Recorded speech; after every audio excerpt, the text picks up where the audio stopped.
Hey guys, welcome back to the channel. This is story about what if Naruto has the Uzumaki and Namikaze Bloodline Part 1. Before I start, please do support for more amazing content and comments for Part 2. Do consider to subscribe my channel and share my video to your friends and check out the description as well. Let's start the video. The history of Uchiha. Uchiha was the shinobi village and capital city of the Land of Whirlpools. It's founded by a single shinobi clan, the Uzumaki, who uses to live in the Land of Fire and were one half of the Uzumaki clan, and the other half was the Senju clan. Ever since the age of shinobi began, the Uzumaki clan had always fought against the Uchiha clan until some members of the Uzumaki clan wanted to leave the Land of Fire before both clans ended up killing each other or another clan comes and wiped them out. However, the other members saw this cowardly and refused to leave, especially from the Uchiha clan. So the Uzumaki clan divided into two clans. Those who stayed took the Sen part of their former name, and they became the Senju clan, whilst the other who left took the Maki part of their former name, and they became the Uzumaki clan. The Uzumaki clan eventually became renowned throughout the entire shinobi world for their great fuinjutsu skills, to the point that it led to their destruction as during the Second Great Ninja War by the combined forces of Hoshigakure, Kusugakure, Takigakure, who were all jealous of Uchiha as it was being called the Six Great Nations, and when they attacked there was also an unknown force, but those who survived the village's destruction scattered across the globe seeking refuge. However, just before the fall of Uchiha, the daimyo of the Land of Whirlpool sent his youngest daughter Kushina Uzumaki to the hidden leaf village Konohamaru, the village that the Senju clan and the Uchiha clan created together, so she could become their Jinchuriki for the Nine-Tails Fox, because only someone with a strong body can contain it.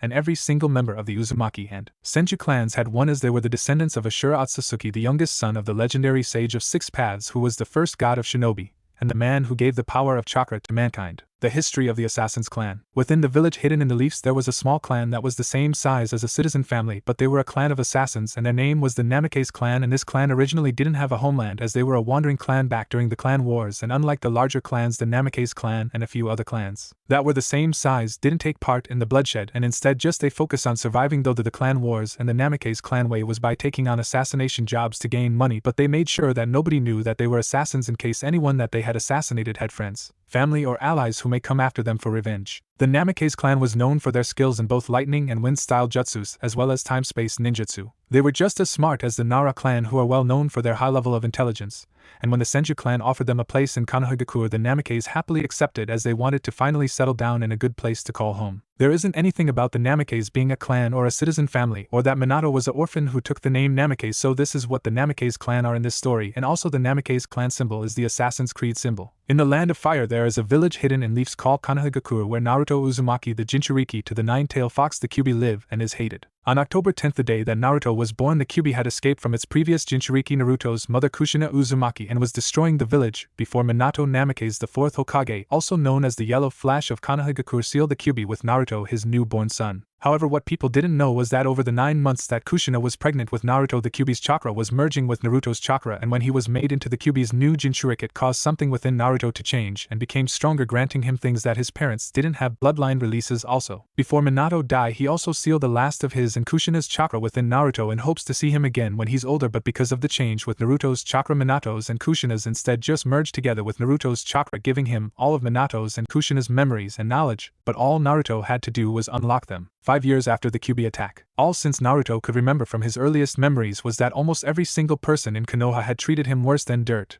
and they call him things like fox demon, spawn, monster, freak, murderer. And when he was 4 years old, the women who run the Konoha's orphanage kicked Naruto out and said demons don't deserve to be taken care of. 2 months after Hiruzen Zanbu found Naruto living in a dark alley, so they took Naruto straight to Hiruzen Sarutobi, the third Hokage, where he set up an apartment for Naruto to live at the red light district. And when the villagers would attack him, all Hiruzen would do was send them to jail for just one night, and then let them go scot-free. Because of the civilians' council would cause trouble for Hiruzen if he did anything else to them, but on Naruto's 7th birthday a mob of villagers designed that they were going to finally kill Naruto. It all started when Naruto was walking home from Ichiraku Ramen before the two Chunin who were hired by the mob, and was promised if they bring Naruto to them they would promote to Jonin rank. So when they found Naruto and dragged him into a nearby alley before knocking him out, and took him to the mob who were in an abandoned warehouse, and once they handed Naruto over to the mob, then began to beat him brutally.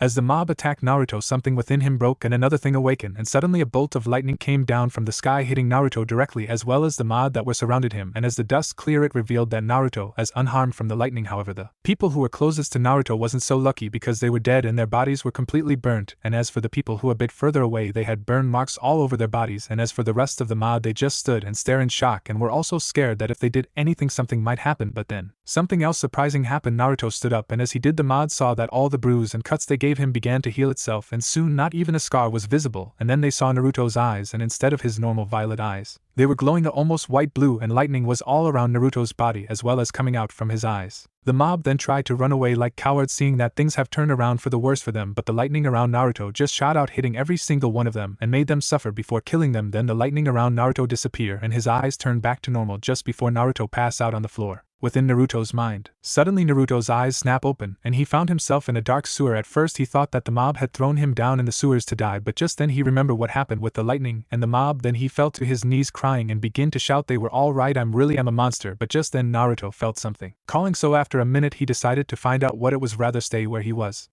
After a couple of minutes of walking towards what was calling, Naruto found a very large room that had a cage with the symbol for seal on it, and Naruto felt what was calling him was coming from the cage, so him continue, and when reach he tried to see whatever was inside, but all he could see was darkness.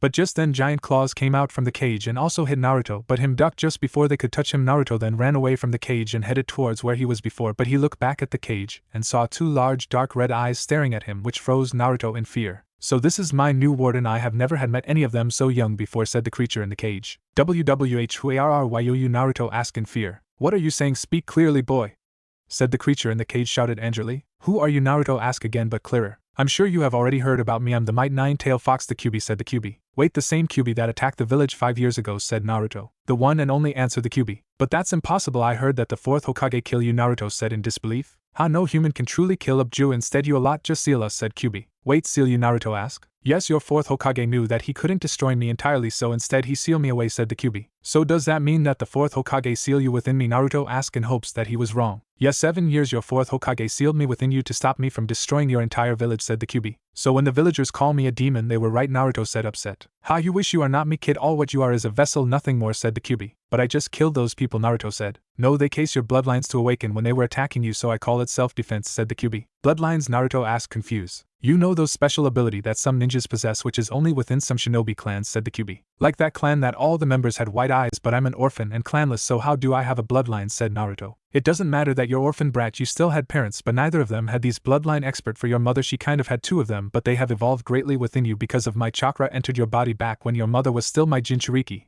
and her name was." Before the Kyuubi couldn't finish its sentence, Naruto interrupted. "Kushina Uzumaki, your previous Jinchuriki, and she was my mother," Naruto said in confused tone. "Yes, she was my previous Jinchuriki and your mother, but how do you know that?" the Kyuubi asked curiously. "I don't know why, but I just do like I now that Mito Uzumaki or Mito Senju was your first Jinchuriki," Naruto said, confused on why he knew things that he shouldn't know. Interesting, perhaps it has something to do that, maybe, the Kyuubi said to itself. "What are you talking about? What's something?" Naruto asked, wondering what the Kyuubi was talking about. "Well, 7 years ago, when the 4th Hokage sealed me within you, he also sealed the last of both his and your mother's chakra inside of you as well, in hopes to re-meet you when you are older. However, both of their chakras didn't stay in you like it should have. Instead, their chakras just merged your own, and this must be the side effect of it. You had gained both of their memories and knowledge, and the only reason why you are getting them now is because your bloodline had awakened," said the Kyuubi. "Wait, the 4th Hokage, his name was Minato Namikaze, and he was my father," Naruto said in shock. "Yes, Minato is your father, and the one who sealed me within you," said the Kyuubi. "It's all his fault then," Naruto whispered. What are you talking about?" the Kyuubi asked, curiosity. "The reason why my life has been so miserable is all because he chose to protect villager, and condemned me to all this pain and sadness," Naruto said with tears going down his face. "And what are you going to do about it?" the Kyuubi asked, curiosity. "I'm done with it. All of it. Why should I be their punching bag? Why should I try to understand them after everything they done to me?" Naruto said in anger. "Haha, that's something I would like to see. Okay, then how about a deal?" said the Kyuubi. "What kind of deal?" Naruto asked curiously. "Simply, I will help out in exchange you give me access to your senses like sight, hearing, taste, smell and touch, because it is really boring in here and I'd like to know what's going on outside in the real world," said the Kyuubi. "You will help me in fights against strong people who want to hurt me?" asked Naruto. "Yes, that is exactly what I'm talking about. And you know that I'm not lying about this. If you have both of your parents' memories, you know I can't do anything to you even if you agree to this," the Kyuubi said, and made Naruto think for a moment.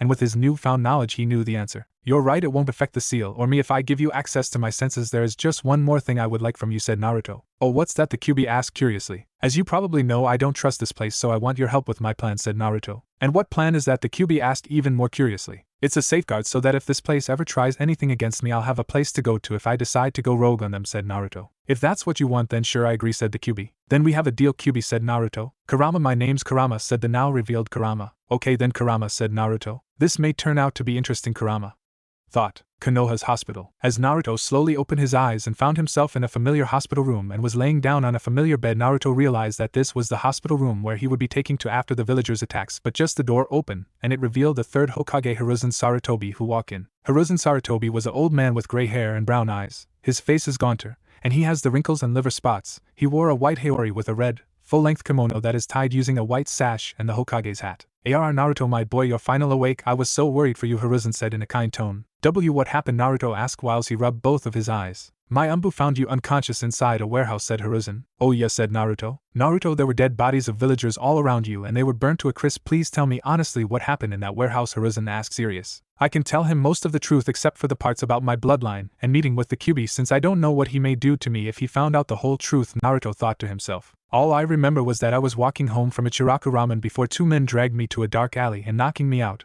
And when I woke up I was surrounded by a mob, then all of them attacked me, then everything went dark and now woke up here," said Naruto. "I know that the Nine Tails didn't take control over him, or everyone in the entire village would have felt its dark chakra, so what happened to those villagers, and why do I feel Naruto is hiding something from me? He would never hide something from me, he trusts me completely. I better place some of my Umbu to keep track of him just in case," thought Hiruzen. "Hey Hokage-san, I don't feel bad or hurt, can I go?" Naruto asked in a hurry. "Yes you can." "Wait, did you just call me Hokage-san instead of old man?"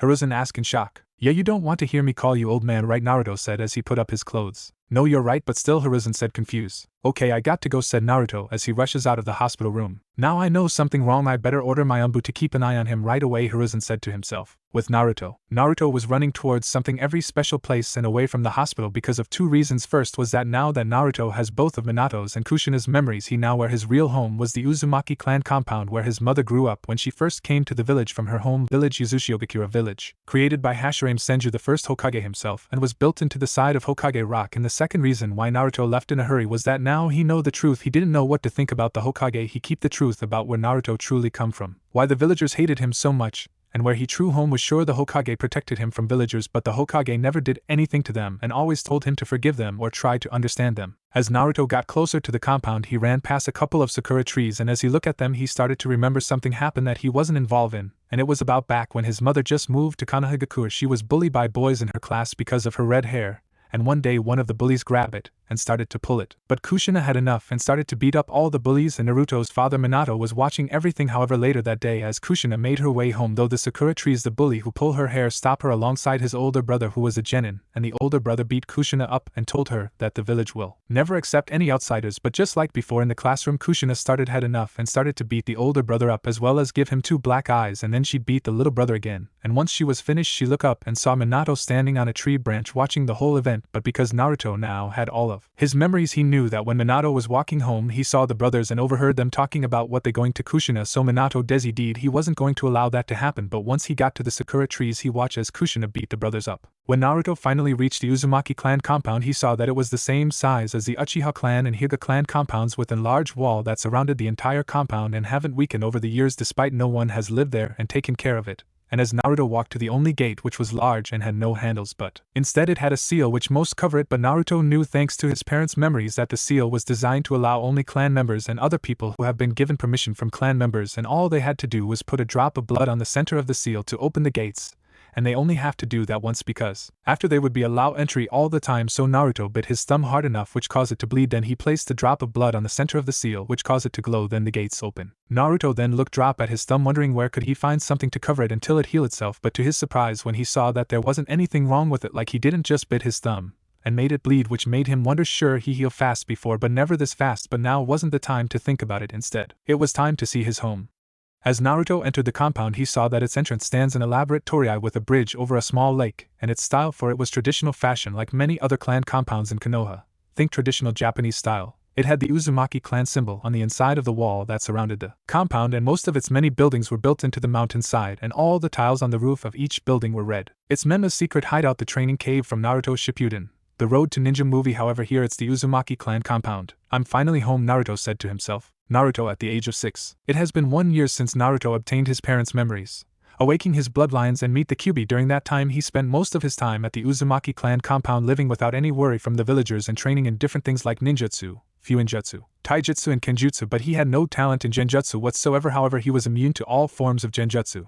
Unsurprisingly, he possessed a massive chakra amount for being a member of the Uzumaki clan. a children of a Jinchuriki, and being the Jinchuriki for the Kyuubi. However, he also possessed a perfect chakra control which be impossible for Naruto. But he knew why, because he was also a member of the famous Senju clan who all naturally possessed perfect chakra control, just like how all the members of the Uzumaki clan all naturally possessed large chakra reserves. And the reason why Naruto was also a member of the Senju clan was because of Minato's father. Erasure Namikaze was the secret son of Tobiyama Senju the second Hokage, and that was the reason why Minato was allowed to learn the Flying Thunder God Jutsu unlike many other shinobi. Yes, the name that many people thought the fourth Hokage's name was until it was revealed to be Minato, and I'm using it for Minato's father name instead. Ever since the attack, Hiruzen had gotten suspicious of Naruto's activities. Back when Naruto ran out of the hospital, Hiruzen had summoned one of his Umbu Black Ops to follow Naruto, but by the time he went after Naruto he had lost track of him, and as the Umbu Black Ops member went back to Hiruzen at the Hokage's mansion and told Hiruzen he was disappointed but understood how because of Naruto's pranks he pull around the village to get some action, he also managed to get away from the shinobi who were ordered to catch him.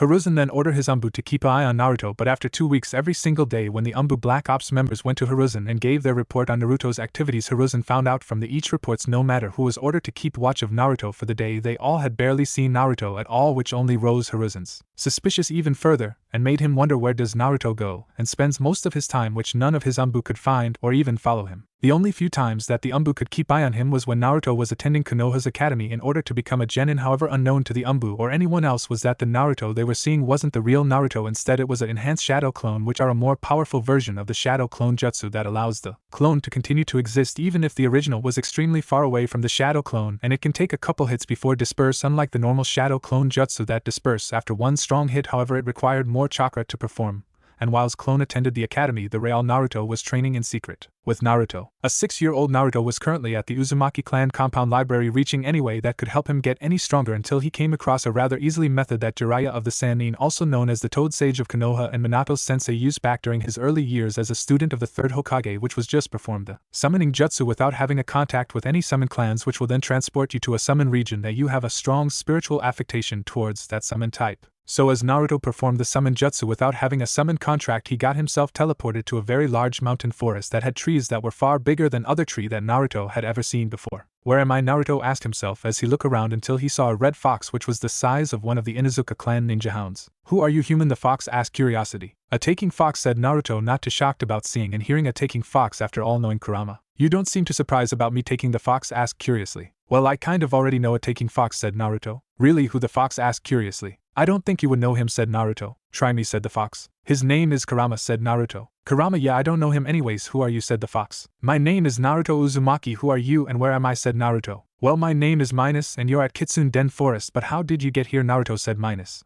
I performed the summoning technique without having a contract which brought me here, said Naruto. Really? Well, in that case you better come with me to see Lady Konkon, said Minus. Who's Lady Konkon? Naruto asked. She's the head fox of Kitsune Den Forest, said Minus. Well, let's go and see her then, said Naruto. Naruto then followed Minus up the mountain, and along their way up Naruto saw other foxes that had blue and green fur coats, and some of them were even far larger than Minus. However, as Naruto and Minus finally reached the top, they then entered a temple, and as they did, Naruto saw a golden fox who was the same size as Kurama laying down on something that looks like a throne, which also had lots of pillows around it to make it more comfortable. Lady Konkon, I brought you someone to meet, said Minus. Oh, who is it? Minus said Konkon. This boy's name is Naruto Uzumaki, and he says that he got here by doing the summoning technique without having a contract with any summon clans, said Minus. Interesting, thought Konkon. So you came here through the use of summoning technique, said Konkon. Yes, that is how it happened, said Naruto. May I ask why did you do the summoning technique in the first place, said Konkon. I was reading a book in my clan's compound library, and I found out that man from my village called Jiraiya, and he did the same thing that I have done, performed the summoning technique without having a contract, but he was transported to Mount Myoboku where the toads live, and for the reason why I did it is because want to get stronger, said Naruto. For someone so young and already desires power, why is that, if I may ask? Konkon asked curiously. Because I don't want anyone to ever treat me wrong again, said Naruto. Who has treated you so wrongly, young Naruto, said Konkon. Almost every single person in my village, said Naruto. Why would they do that, said Konkon. Because I think I'm a Bju instead of a human being, said Naruto. So you're a Jinchuriki then, and may I ask which Bju do you hold inside of you, said Konkon. I have the 9-tailed fox inside of me, but his name is Kurama, said Naruto. Kurama? How do you know his name is Kurama, said Konkon. He told himself. We are friends, you see, said Naruto happily. Really, you're friends with him, said Konkon. Yeah, and Kurama has been helping me in my training as well, said Naruto.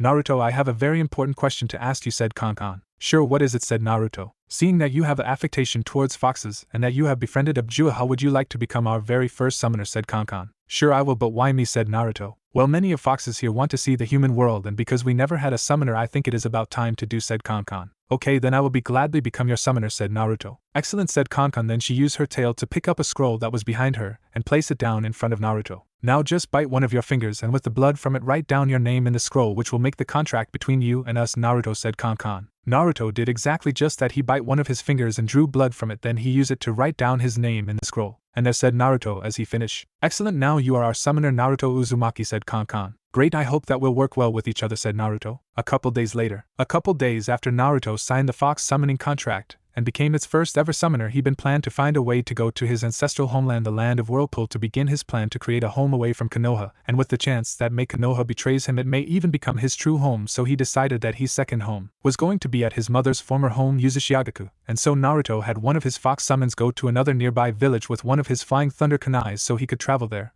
And with the large sum of money that Kushina inherited and left behind in the Uzumaki clan compound, Naruto inherited it, and used a bit of it to buy a small house from the nearby village and perform a very advanced store sealing jutsu that is extremely difficult to use and can seal away entire buildings into a scroll, and it was created by the Uzumaki clan, so Naruto seal away the small house. Naruto also changed his apprentice those seals that he placed on the inside of a white kitsune mask that he wore over his face, which changed his voice as well as his skin tone and hair color, making his skin a different shade and his hair pitch black. It's Meme's mask. He wore a poncho cloak that covers only his upper body. Whilst under disguise, Naruto also came up a different name to use, which was Zirafatsutsuki, using the last name of his ancestor.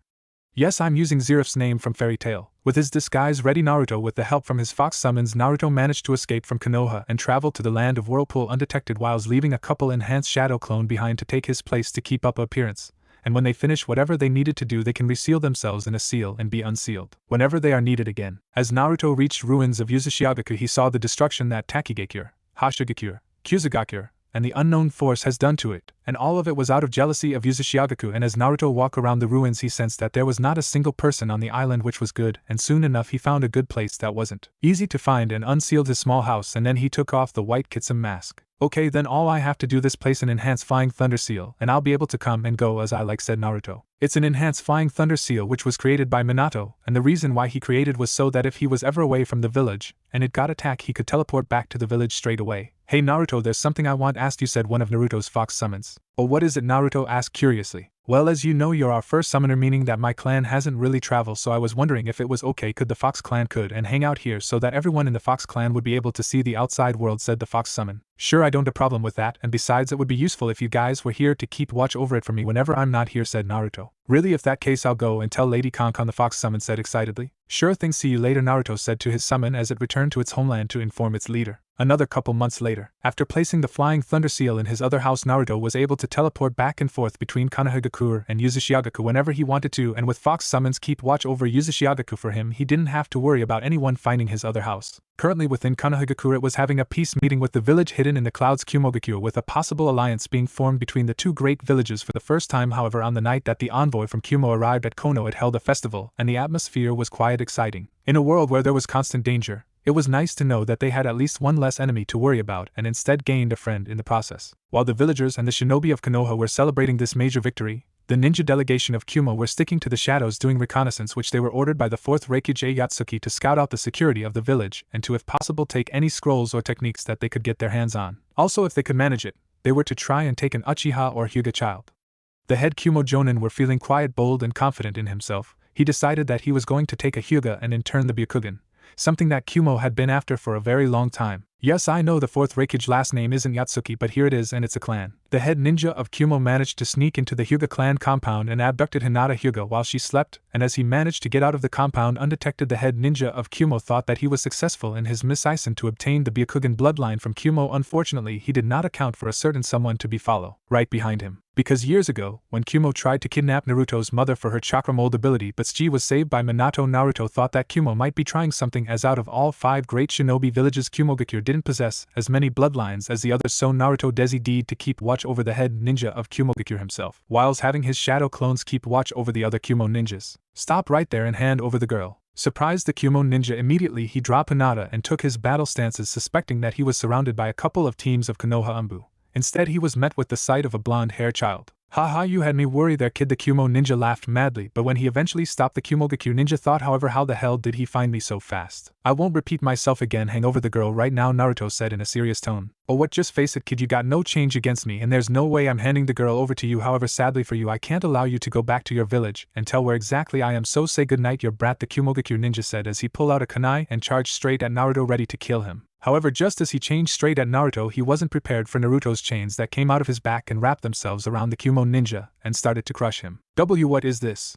The Kumo ninja shouted angrily at the fact that he fell into a trap at the hands of a mere child. These are my chakra chains and don't try to use your chakra to break free from them, as they can also suppress anyone else's chakra, said Naruto. Chains made out of chakra that can suppress anyone else's chakra? I've heard of this, said the head ninja of Kumo. That isn't surprising after all, since your village tried in the past to do what you are doing right now, kidnapping someone who possesses a bloodline, said Naruto. I remember, it was Kushina Uzumaki, the red-hot-blooded habanero of Konoha, said the head ninja of Kumo. Correct, your village tried to kidnap her back when she was a child, said Naruto. If you possess the same bloodline, then you must be related to her, right, said the Kumo ninja. Yes, you are correct, we are related, she is my mother, said Naruto. But from our reports on Konoha, it said that she died during the Kyuubi's attack, however it never said anything about her having a child, thought the Kumo ninja. Well then, goodbye, Naruto said as his chains increased its hold over the Kumo ninja. Wait. Don't. The Kumo ninja shouted in panic and in pain. Sorry, but people like you who would kidnap children just piss me off, Naruto said as his chains crushed the Kumo ninja, killing him. After it was done, Naruto walked over to Hinata to see if she was already, and from what he could tell, she wasn't physical hurt. Don't worry, it's okay, I'm not here to hurt you, Naruto said calmly. Who are you, Hinata asked, scared. Just someone who's here to help. Now then, let's get you back to the village, Naruto said as he picked Hinata, and they walked back to the village. As they were getting close to Konoha, Naruto stopped and put Hinata gentle down. Here is as far as I can take you, said Naruto.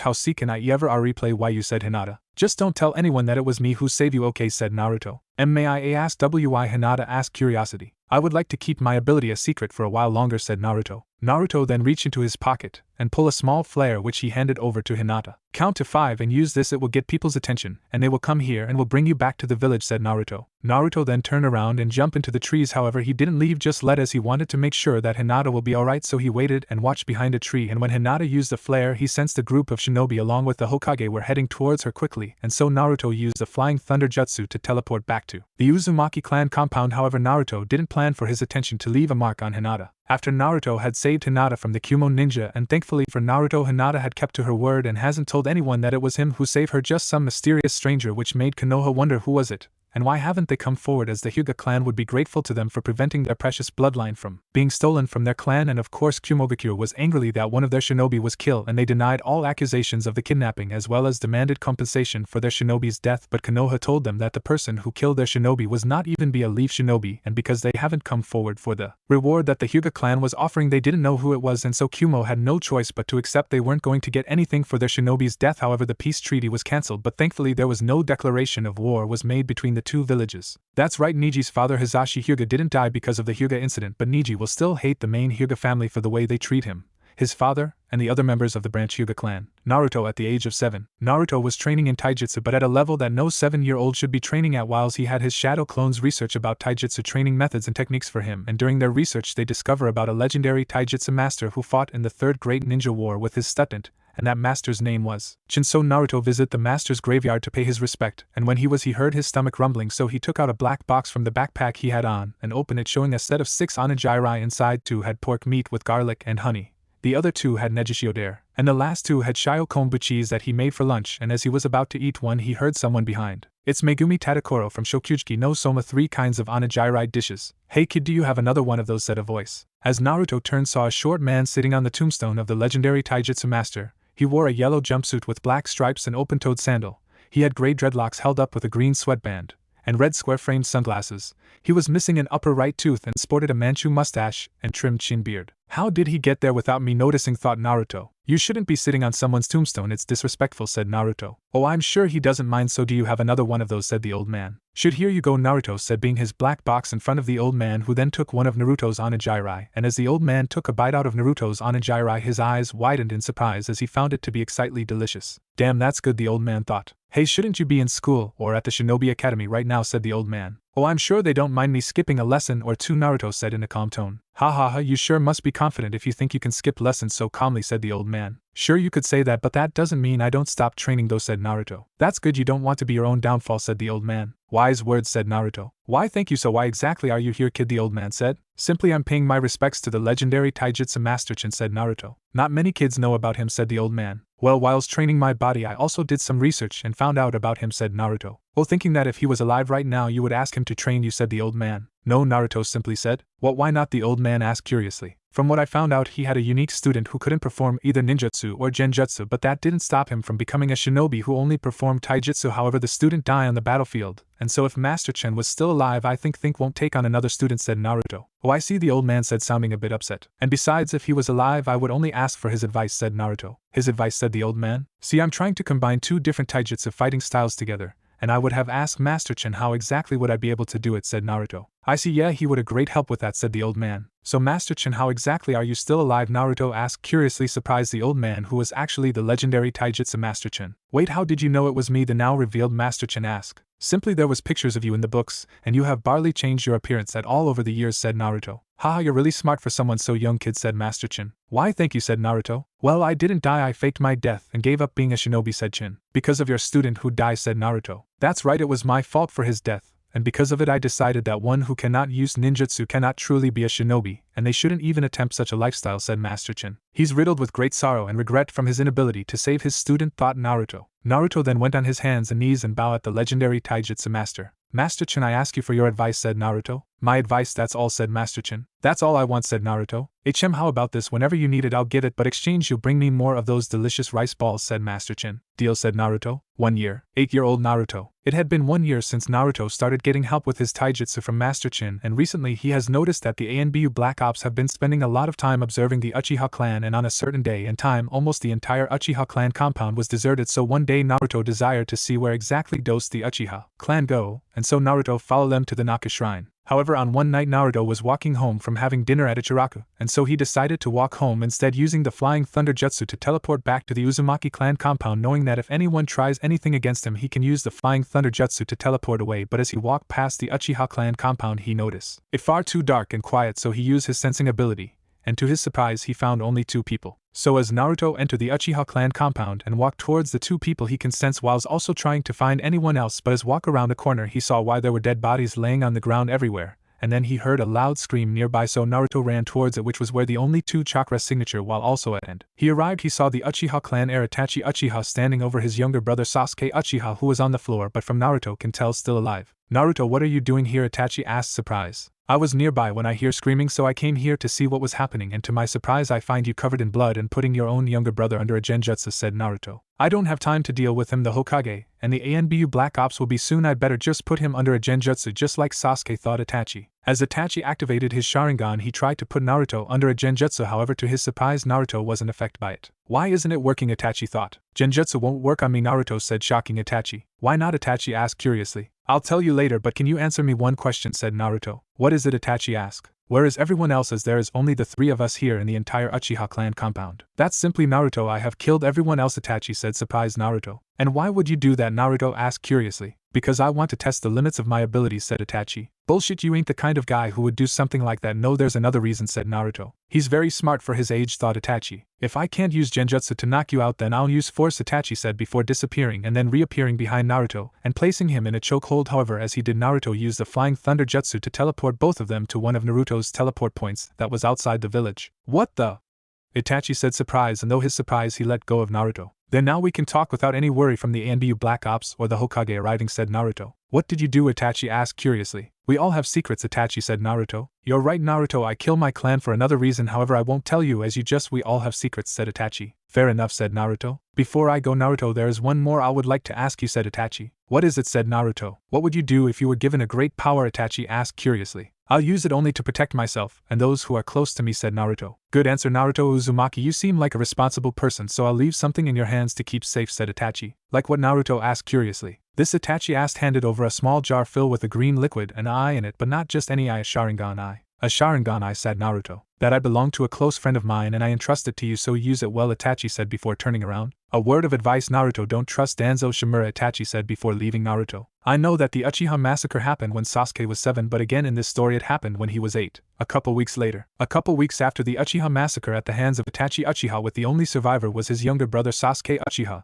and Naruto being given Shursui Uchiha left eye, and so Naruto under his Menma identity had traveled and found a skilled medical ninja who didn't belong to any village and will heal or perhaps any service at a price sent. Naruto was paid him to implant Shursui's left eye into him, so Naruto was currently sitting in a chair with his white kitsune mask off, but instead he had a dark blue mask that covered the lower half of his face.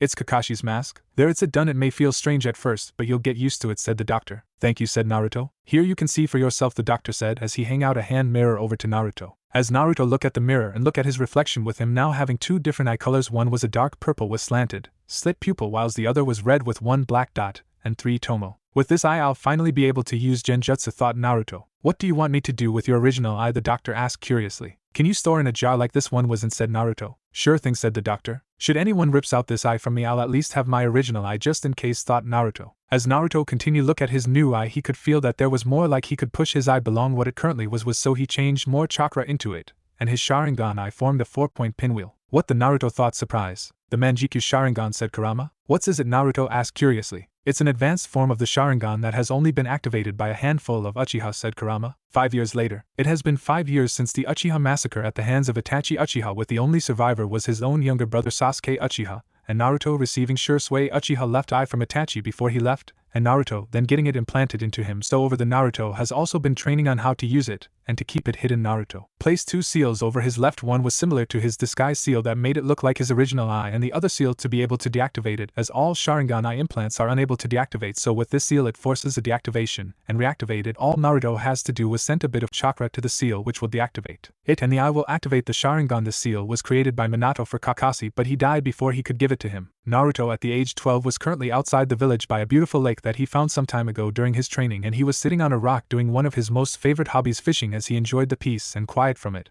And so far he managed to catch a couple fish, and as he was about to call it a dad and go back home to cook the fish, however, he stopped what he was doing because he had the feeling that he was being watched by someone, and he knew that it wasn't one of the ANBU Black Ops shinobi, as all of them thinking or watching he at the academy getting ready, as this was his and everyone who was in his class last year at the academy, as it the Genin exams was fast approaching. Who's there? Naruto said, throwing a kunai at the tree where he was feeling being watched. However, he still had the feeling that he was being watched. Oh, good senses, you have to be able to sense me, Naya said a voice, and found the sound. It was a girl. A girl, Naruto thought. Just then a girl who was the same age as Naruto walked out from behind the trees, and she was very cute, which made Naruto blush a bit. She had short black hair with split bangs, and hazel gold eyes with cat-like pupils. She wore black kimono, a yellow obi whilst being footless. It's a young Kuroka from high school DxD, and she isn't a nekomate in this story, so she doesn't have cat ears and tail, but she does or will possess her abilities from DxD when she's older, and then she will look like what does in DxD when she's older. Who are you? Naruto asked curiously. The name's Kuroka Tuja, and Unaya said Kuroka. Yes, I'm giving Kuroka Kaniko's last name to be her clan's name. Naruto Uzumaki. And what do you want? Said Naruto. Well, I was minding my own business, wandering around until sensed a powerful chakra coming from over here, so I desired to investigate.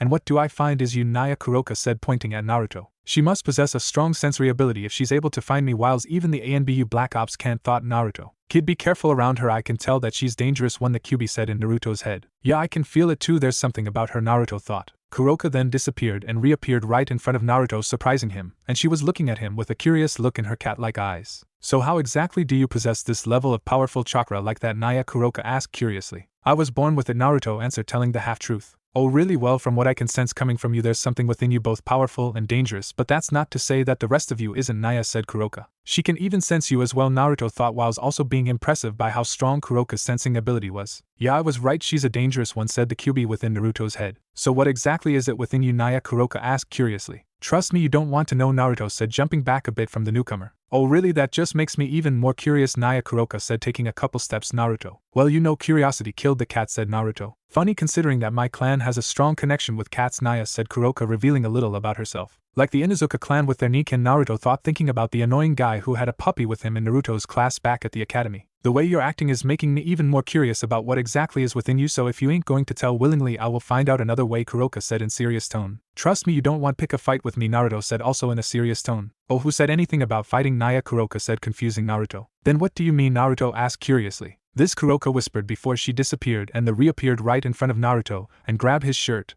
and Kuroka did something that took Naruto by surprise. Kuroka kissed Naruto on the lips, and this wasn't your ordinary everyday kiss on the cheek, or a quick and simple kiss on the lips.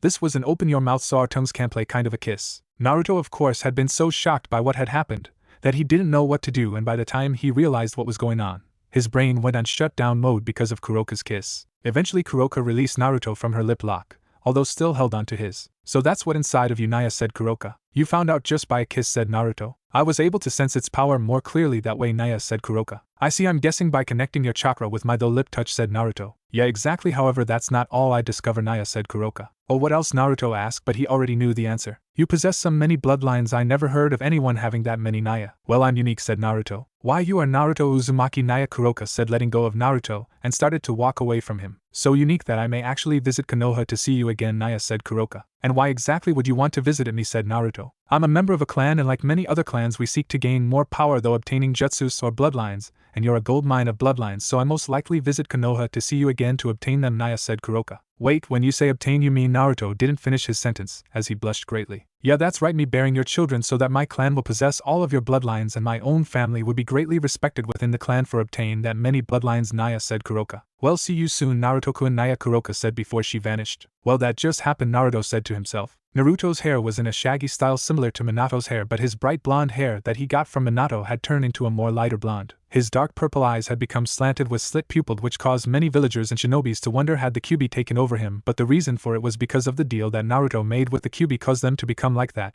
He was now 5'4" tall, one of the talls in his class at the academy. Because of all his training and now having a good food supply, his body is relatively muscular, possessing an array of well-developed abdominal muscle. Naruto's body is like Meliodas from the Seven Deadly Sins. He wore a simple dark red long-sleeved shirt that had a v-neck and a black jacket.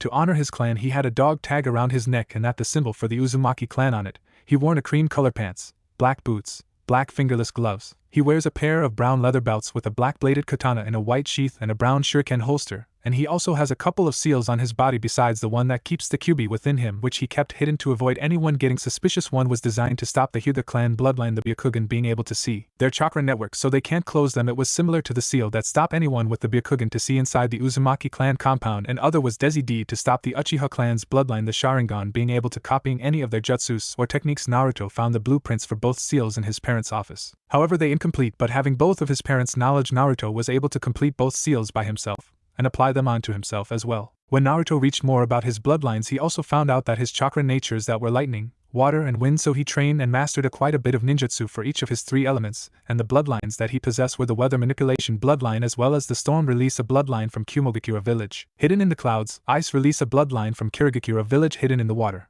a new weather-like bloodline which called thunder release. He still had the Uzumaki clan chakra chains that his mother had as well, but now with him he was able to not just use them for sealing but as well as combat. Also he was able to create others besides chains like weapons, and Naruto found out that his Uzumaki and Jinchuriki had evolved. Now he can heal for anything no matter what it was, so Naruto gave his advanced healing ability a name which was body renewal. The Konohamaru Academy was located nearby the Hokage mansion and was where the children at the age of 5 to the age of 12 are taught and trained to become a shinobi for the village in order to protect it and its people at all costs. But before they could do that, they had to pass the Genin exam to see if they are ready or not. The exam itself is made up in a couple of different parts. First, a writing test to see what they know, then a throwing test with both kunai and shuriken, a spar match against their instructors. Then they must perform 3 techniques that all academy students are taught in their 7 years of attending. First was the body replacement technique, next would be the simple clone technique, and then they must escape from a low-level genjutsu that one of the instructors would perform on them, and lastly, for extra credit, and if they are able to, they can perform any kind of jutsu that they may know of as well, which mostly children from clans or children whose parents are shinobi but ain't from clans. But for Naruto, every time he had attended the academy, or the memories that he would receive from his shadow clones, he hated it completely, because if it wasn't the instructors trying to make him fail on everything or try to stop him from learning anything,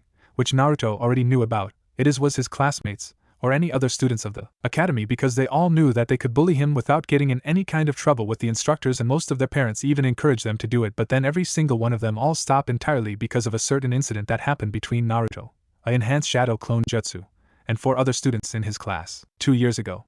It all happened during the break time. The class and Naruto was just sitting down in his normal spot, which was at the far back of the classroom and next to a window, and was reading a book about clans from other villagers that had special and unique techniques that uses his 3 elements, water, lightning and wind, but was interrupted when one of the bullies snatched his book away from him and began to mock him by saying things like, "What's wrong, you're going to cry?" And second boy said, "Nobody in the entire village cares about you and don't mind if we do anything we want to you." But when the third boy said, "Why don't you go crying back to your dead mother?" that was when Naruto finally snapped at them, and in that instant him attack all of them brutally, which ended with Naruto got his book back and left the classroom, whilst 3 of the bullies got hurt so badly that they couldn't be shinobi at all in the future, and the one bully who didn't say anything was lucky enough that he still could become a shinobi, but Naruto did broke his right arm, which stopped him from training for a couple of months. Of course, after the parents of the bullies all accused that it was all Naruto's fault, and that he just attacked their innocent children for no good reason, expected for him being a demon after all, and then they demanded that Naruto should be kicked out of the academy and threw into prison for what he done to their innocent children. But Hiruzen revealed to them that there was an Umbu Black Ops member keeping watch of the classroom the whole time, but he didn't tell them the real reason on why they were, which were to keep watch over Naruto. So instead Hiruzen made up a lie by saying that the Umbu Black Ops member were there to keep guard over the future clan heads, which they all bought completely. And when the Umbu told Hiruzen the truth about the incident between Naruto and the other boys,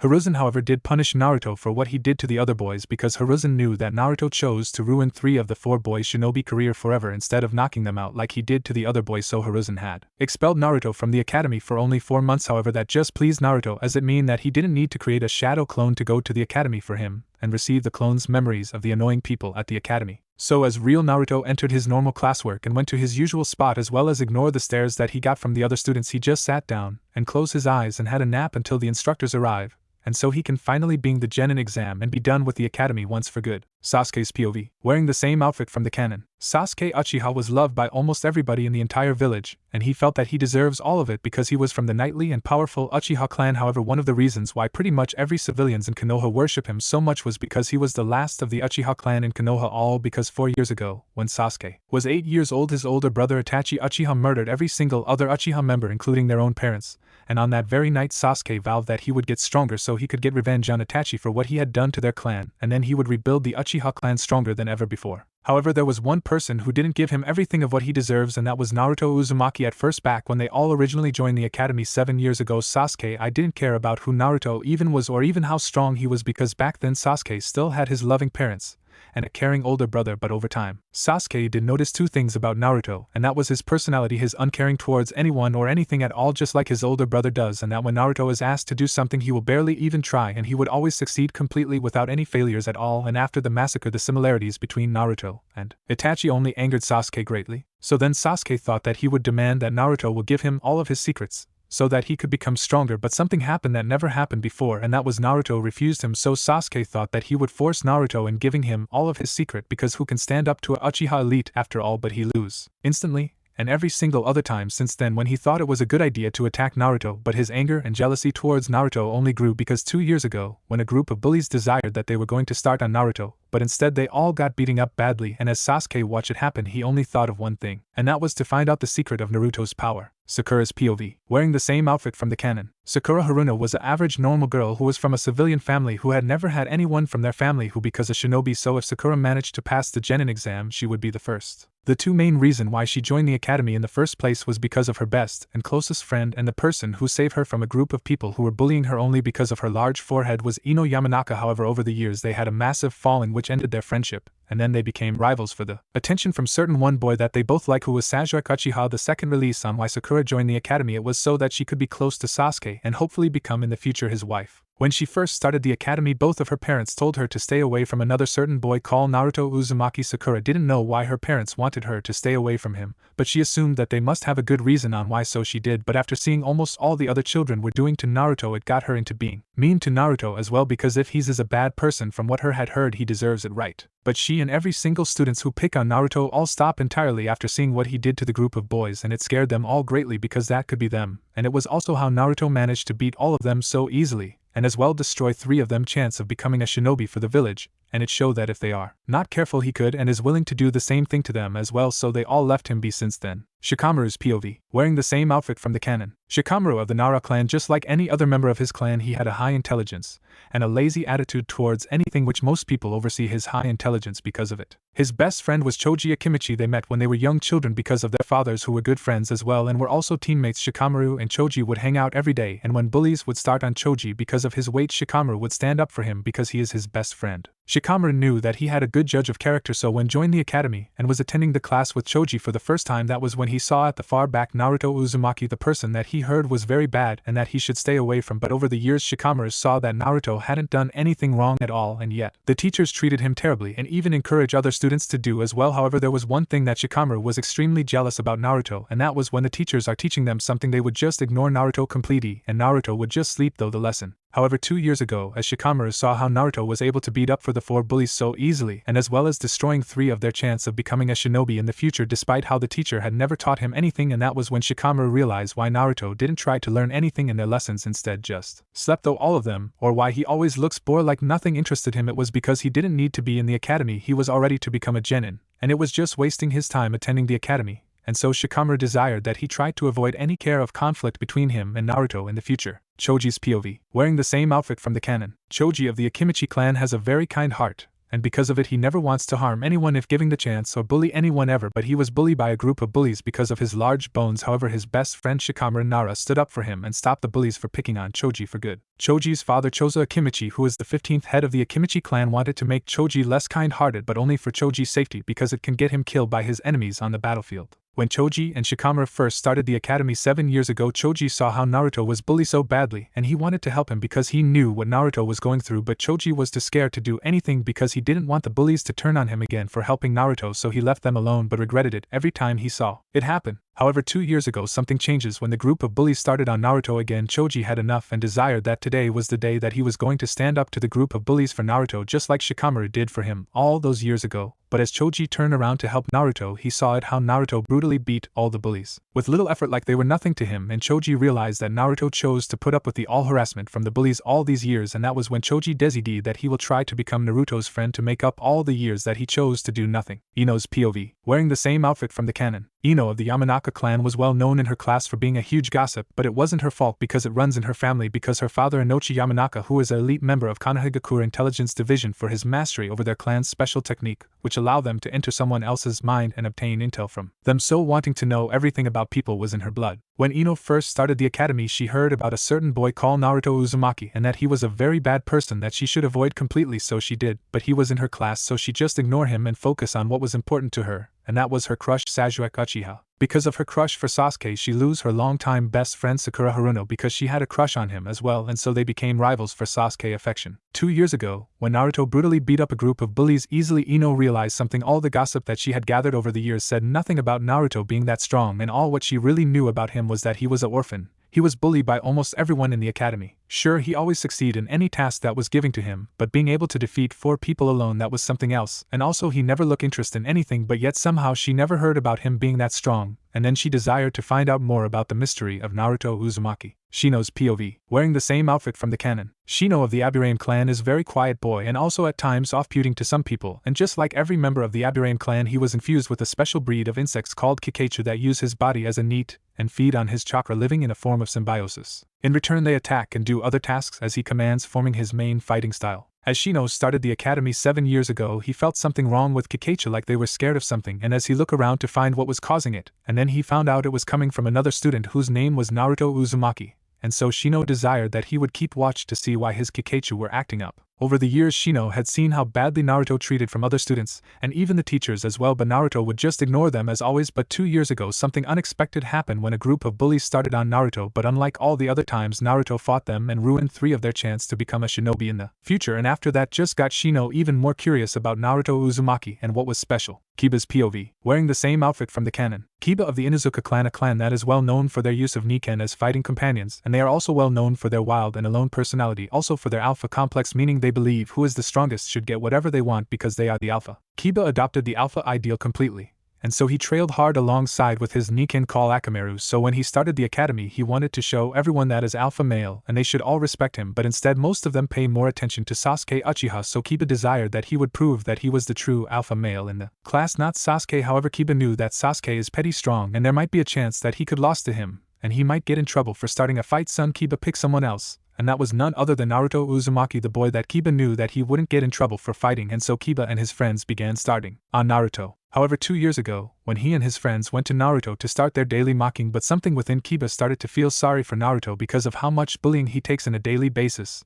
and when one of his friends mocked his dead mother, Kiba knew that they had gone too far, and he was about to put his foot down, but that was too late. Because Naruto had finally snapped and fought back brutally, Kiba then was about to stop Naruto. However, just as he tried, Naruto grabbed his right arm, and he broke it, then knocked him out, and when Kiba woke up he found himself in the hospital with his mother Tsum, his sister Hana and Akamaru, and from that day Kiba stayed clear away from Naruto. Hinata's POV. wearing the same outfit from the canon. Hinata Hyuga was looked down upon from the Hyuga clan because of her lack of self-conscious and strength, however it never stopped her from trying to get stronger, so she closer to her hero, the one who saved her from the Kumo ninja, and throughout the years since that night she had keto her word and told no that him who saved her. When Hinata first started the academy, she extremely nervous and worried because she thought that the other children may treat her differently, so Hinata get kept quiet, but as she saw, however, her worries went away when she saw Naruto, but as she saw the way that he was being treated, she wanted to do something, however, as she saw that it didn't bother him at all, she kept quiet until he decided to do something about it. And she also admired him even more for being able to put up with it. When she saw him beat up four boy who had been bullying him over the years in the academy, she wasn't surprised as she saw him defeat a Jonin at a young age, and she believed the four bullies deserved everything what Naruto did to them. Iruka's POV. Wearing the same outfit from the canon, Iruka Umino was a proud chunin of the Hidden Leaf Village. Before he became a happy teacher at the Konoha Academy, back when Iruka was still an active shinobi, he would always get hurt during a mission, so Hiruzen decided that it would be best for Iruka if he becomes a teacher at Konoha's academy because of his kind personality and his well knowledge of facts. He would make a great teacher for the academy. The day that Iruka started his new job at the academy as an instructor, he found out three things. The first was that his former teammate and longtime friend Mizuki had also started working at the academy as an instructor as well, and the second thing was that Mizuki would be working alongside him in his class, which was great. But the third thing was, Iruka found out about a certain student he would be teaching called Naruto Uzumaki, the host to the nine-tailed fox, the Kyubi, the every same monster that murdered his parents 12 years ago. And like most of the people in Konoha, Iruka hated Naruto for being the host to the nine-tailed fox, and so he allowed the other students to do whatever they like to him, be it bullying or just ignore him. However, 2 years ago, as Iruka and Mizuki left the classroom to get a drink of coffee, they both heard a lone scream coming from their classroom, so as ran towards it, the screaming had stopped, and when they opened the door they saw four boys at the far back of the classroom, and were all knocked out, and Naruto walk out from the other door. Iruka found out it was indeed Naruto who knocked out all the boys by himself, and he wanted Naruto expelled from the academy, but the Hokage revealed two things. First was that it was the four boys who started the fight, and there was a Umbu Black Ops member who had watched the entire event and has been watching the class since it began. Then the Hokage began to tell Iruka how disappointed he was at him because the Hokage knew that Iruka and all the other teachers allow and even encourage the other students to bully Naruto, and then the Hokage threatened Iruka that if he or any other teacher does that again they would be fired and will not be allowed to become an active shinobi again, and so Iruka left Naruto alone just like everyone else. The normal POV. As the two instructors finally entered the room and all the students stopped talking immediately and waited for the instructors to begin their Genin exam so they can finally become shinobi of the Hidden Leaf Village. Alright everyone, today is the day you all have been watching for to see if you are ready to become a shinobi for our great village, said Iruka, which caused most of the students to smile thinking they were going to pass easily. Okay, let's begin the exams. First is the writing test. I will hand out the exam papers and once everyone has one you can begin, said Mizuki. Just like what Mizuki said, he handed each student an exam paper and he gave Naruto his last. Okay, you all can begin, said Iruka, which they all did. As Naruto was doing the exam, he felt something annoying, and he knew what exactly it was. Someone was trying to cast a genjutsu over him, maybe in hopes to make him fail, but is unaware that he was immune to all types of genjutsu. However, whenever someone tries to use genjutsu on him, Naruto would always get an annoying feeling in his head, which basically helps him by alerting him that there's someone trying to use genjutsu on him, so the only question who was tried to fool him. So Naruto used his sensing ability to find whoever it is, and after a bit he found out who it was, one of his instructor Mizuki, which didn't surprise him at all because he knew Mizuki hated him greatly for being a Jinchuriki like most of the village, and also Mizuki took part in most of the mod attack on him. However, he wasn't there when Naruto awoken, and bloodlines most likely being on a mission. So as Naruto ignored the annoying feeling in his head and just continued the exam, he did wonder what was Mizuki up to because he could get failed by Hokage if the Umbu Black Ops member that is supposed to be keeping watch over Naruto's classroom spot him doing it. And that just made Naruto curious. Why would Mizuki risk his job and shinobi career like that so he can annoying dick to Naruto like always? Naruto had finished the exam first, and just kept quiet to wait for everyone else, so after a bit when everyone else had finally finished they all handed in their exam paper to Mizuki. Then Iruka told everyone to follow him to do the next part of the Genin exam, which they did. However, just before Naruto left the classroom he saw Mizuki looking at his exam paper, and Naruto could tell Mizuki had two things on his mind: anger because his genjutsu to make Naruto fail didn't work at all, and the other was wonder why didn't his genjutsu failed. Naruto then caught up with everyone else outside at the place where they were taught to use kunai and shuriken probably. Except for Naruto, however, he already knew how to, and Naruto could already tell that today is going to very slow and annoying. Alright everyone, this part of the test is to see your skill with kunai and shuriken, said Iruka whilst he held both weapons in his hands. Iruka then walked towards the table and put the kunai and shuriken onto it, and then he picked a piece of paper with all of his students' names on it, and a pen. When I call your name out you will come here and use these kunai and shuriken and begin your turn of the test, said Iruka. Once Iruka began to call out each student's name, and each of them took their turn at the test. The ones that had only civilian parents managed to get some of their kunai and shuriken to hit the targets, whilst the children with shinobi parents, but weren't part of a clan, managed to do better because they got training outside of the academy, and as for the children who came from clans, they got even better score whilst having only a few of their kunai and shuriken miss. Okay, next Sasuke Uchiha, please come here and put open the kunai and shuriken, said Iruka, and whilst all of Sasuke's fangirls scream happily the moment Iruka said Sasuke's name. Once Sasuke picked up the kunai and shuriken, he began the test. First he used the kunai and managed to get all of them to hit their targets, and even able hit the center 5 times. Next he picked the shuriken, and just like before he managed to hit all the targets as well as the center a couple times. Once Sasuke finished, all of his fangirls let out a lone scream and then began to praise him for his coolest, whilst all the boys just look at him with awe for his skill and was jealous because of all of his many fangirls. And as Sasuke walked back to where he was earlier as well as ignore all the stares from everyone, he then gave a look at Naruto, which basically saying try to beat that loser. Okay, now the last is Naruto Uzumaki, said Iruka whilst he held in his anger. As Naruto walked towards the table he ignored all the stares and whispers from all of the other students, and once he picked up the kunai and shuriken he first used the kunai just like Sasuke did, and like Sasuke Naruto managed to hit all of the targets, and he even managed to hit the center 7 times. And as he picked up the shuriken, and he also managed to hit each of the targets also as hit the center more times than Sasuke did. Iruka and all of the other students just stood still out of shock from Naruto's performance. Naruto however just ignored the looks that they were giving him and just went back to his stop next to the tree, but not before giving Sasuke, who was angry at the fact that Naruto best his score, with a bored look on his face that his brother always had on his face, and which basically told Sasuke how easily it was for Naruto. As Iruka got out of his shock he then told the class to follow him for the next part of the test. As they arrived at the taijutsu training ground where Iruka told them that they were going to do the taijutsu part of the exam, and then he began to tell that they will have to fight twice, and first they would have to fight another student. It was boys versus boys and girls versus girls, and after they have to fight against him, or Mizuki. Naruto watched the fights between his classmates, and he found them to be boring, especially the ones with a civilian child against another. They just acted like two normal children fighting, and as for the ones with child from a clan up against a civilian kid, they ended quickly with the person from a clan winning, of course. And finally it was Naruto's turn, and he was up against a civilian boy called Jinguryamon who looked overconfident, and as they entered the ring the other boy told Naruto that he had been training because he wanting to fight him because he was one of bullies that Naruto beating up cousin, and he wanted to get revenge on Naruto for what he did. As Iruka shouted begin, the other boy ran straight at Naruto thinking that with all of his training that he'd done Naruto wouldn't be a challenge for him, and he wanted to make Naruto suffer soon as possible, but Naruto appeared on his right side and then with one punch to the face which sent his opponent flying out of the ring. As Naruto just stood there looking at his now beat opponent with a disappearing look on his face, and as Naruto was about to turn around and walk away back to where he was before, but not before saying pathetic to his opponent. And as for the class, almost all of them were shocked because they barely saw Naruto move from his spot, but there was Sasuke, who was both shocked and angered by Naruto's performance because it just showed how outclassed he was to Naruto. And as for the instructors, Iruka and Mizuki were shocked as well, didn't expect Naruto to be that fast and strong. However, for some unknown reason Mizuki was equally angered by Naruto's performance, as much as Sasuke was, or even more so.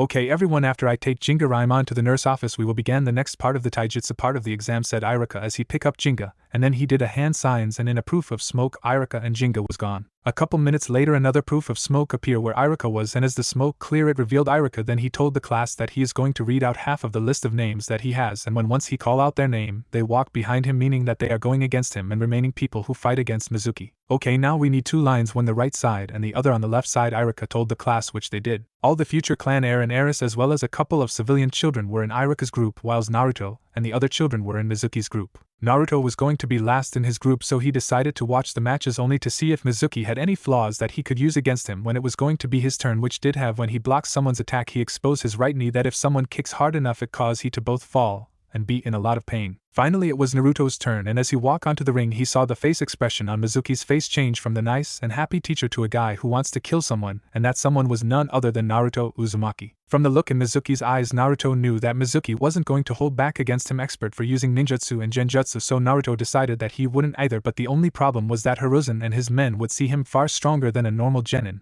and will ask/demand questions about it. Ready Naruto, Mizuki asked in a nice tone of voice, but Naruto could see though it. Of course, Naruto said as he went into his fighting stance, which made everyone wonder where did he learn from because it wasn't taught at the academy. Mizuki went first by running straight at Naruto at a Chunin level spend, believing that he would just be a blur to Naruto. However, as he got to Naruto and Mizuki sent strong kick with left leg to Naruto's head, but instead of making contact between his foot and Naruto's head, Mizuki just went through him, and then Naruto's image just faded away like a after image, which shocked Mizuki, but before he could even think about it Naruto had appeared behind him.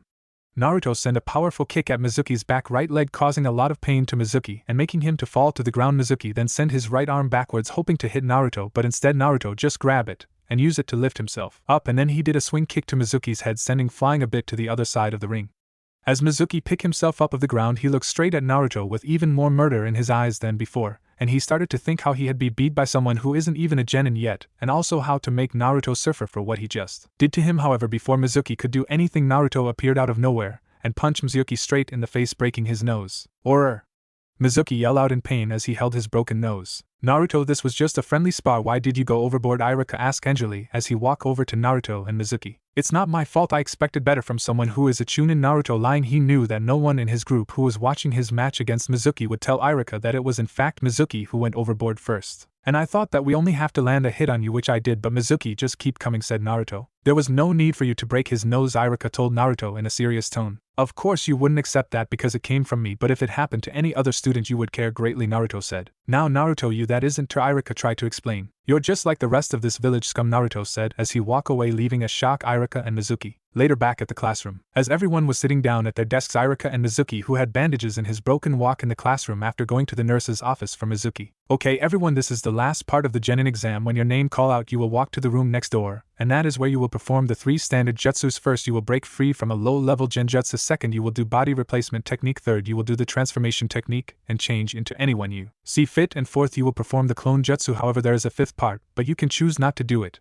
and it is that you can do any other jutsu that you know for extra credit in their exam, Irika told the class. As Irika began to call out a name, a student got up and left the room. A couple minutes later, they returned with a headband that Konoha's leaf symbol on it, and another student, and did the same. After a while, some student came back with a headband, whites others didn't. When it was finally Naruto's turn, he did the same as all the other students. He got up and went next door, and as he entered the room, he saw the 3rd Hokage sitting down by a desk with 2 jonin sitting next to him. Well, hello Naruto, are you ready to take the genin exam, said Hiruzen. Yes, Lord Hokage, Naruto said as he to the middle of the room. Okay Naruto, first let's do the breaking free from a genjutsu part of the exam first. Okay, Hiruzen said, receiving a nod from Naruto. This is going to be fun, Naruto thought to himself. As the jonin on Hiruzen's right side got up and walked a bit towards Naruto, the jonin then looked back at Hiruzen, who gave him a nod telling him to provide, which he did by doing the hand signs and casting his genjutsu over, but to his surprise it didn't have any effect at all. Why isn't my genjutsu working on you? I know that you ain't even trying to break free from it, so why isn't it working? Jonin asked Naruto, which surprising the other jonin and Hiruzen. Genjutsu doesn't affect me at all, Naruto said, shocking all 3 men. Why is that, Naruto? Hiruzen asked, curious. I don't know why, it just doesn't work on me, Naruto said, lying. Well, in fact he did knew why. Maybe it's him being the Kyuubi's Jinchuriki, perhaps, Hiruzen thought to himself.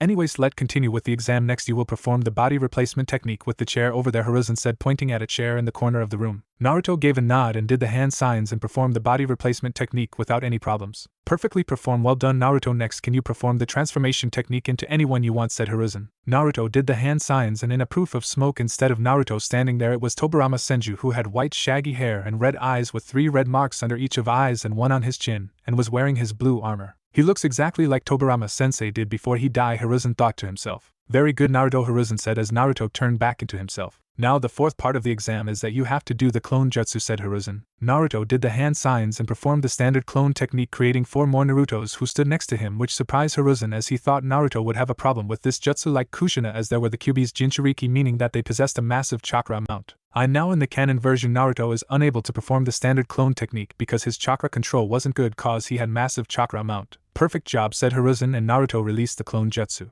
Now I have to say, from the report about your grades at the academy and your scores in the genin exam, you have passed with flying colors. However, if you want, you can do the 5th part of the exam and do any other jutsu that you may know, said Hiruzen. I will like to do that, Lord Hokage, Naruto said as he perked his jutsu. I wonder what jutsu does he know, Hiruzen thought to himself, eager to know. Naruto, also don't worry about any damage if you are going to use a destructive jutsu. As Naruto turned to face the wall behind him, he extended both of his arms and said, lightning style, thunderbolt, and suddenly in both of Naruto's palms was a large amount of electricity, and Naruto then fired at the wall in multiple places. Hiruzen and the 2 jonin just stared in shock from Naruto's jutsu, and as they looked at the wall they saw that it was in fact damaged from Naruto's attack, which made them even more shocked because the seals on it should have prevented something like that, which only show how Naruto's mastery over the jutsu and his power, however unknown to them, Naruto wasn't using his full strength. As Hiruzen stared at Naruto, his concern about Naruto grew even higher because the jutsu that Naruto had just used originally comes from the village hidden in the clouds Kumogakure, which made Hiruzen wonder how did Naruto that jutsu. And Naruto, how and where did you learn that jutsu, said Hiruzen. Though research, I discovered it at the library and I have mastered it as you have seen, said Naruto.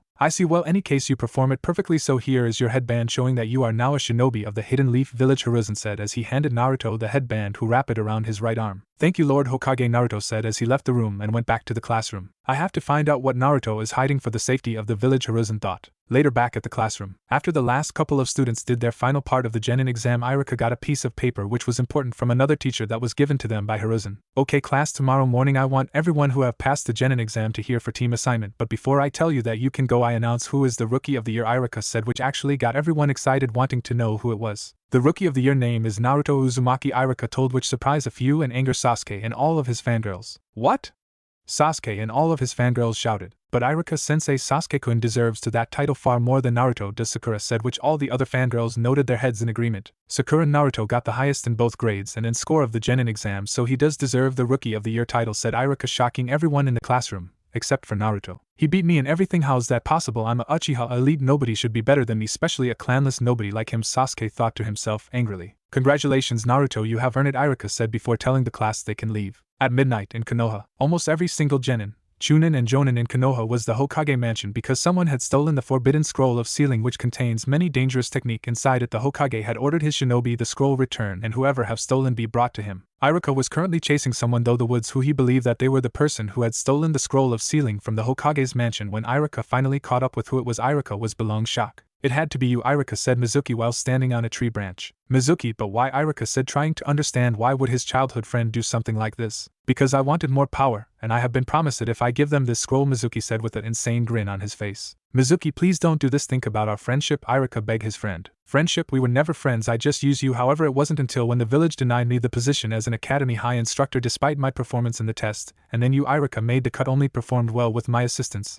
And finally when Tsubaki chose you over me was when I started to truly hate you, to the point where I wanted to kill you, said Mizuki. But Mizuki, if I was able to find you so quickly, so will the Umbu, and they will be executed for treason, Iruka begged. Haha, you don't think I planned for this to be able to escape from the Umbu, Mizuki said. Mizuki, who are you working for? Iruka asked, wondering who was the mastermind. As if I would tell you, Iruka said Mizuki, unaware that something appeared behind him in a quick golden flash. How about me then, sensei? The person behind Mizuki asked, which surprised Mizuki, and as he turned around to see who it was Naruto, who then punched him in the face, damaging his nose even more, and was strong enough to send Mizuki flying to the ground. Why is the demon brat here? Mizuki thought angry. Naruto, what are you doing here? It's too dangerous for you, Iruka asked, wondering why Naruto was here. Doing one of my duties as a shinobi of the leaf, stopping this traitor from stealing the scroll of sealing, Naruto said. Naruto, I'm trying to convince Mizuki to return back to the village without the need of bloodshed, Iruka said, hoping to avoid any fighting. He's a traitor to the Hidden Leaf Village, and so he will be punished accordingly, Naruto said in a serious tone. Haha, you think you can kill me, you demon brat? Why? Because you somehow managed to be the Rookie of the Year. Don't think that title makes you a great ninja. It takes power to be that, Mizuki said, sounding like a man. For once I agree with you, sensei, Naruto said, shocking both Iruka and Mizuki. Didn't expect that kind answer, Mizuki thought to himself, but then he realized something that could be fun for him. Hey brat, have you ever wondered why everyone in the village hates you so much, and call you a demon, said Mizuki. Mizuki, don't do it, it's forbidden to speak about it,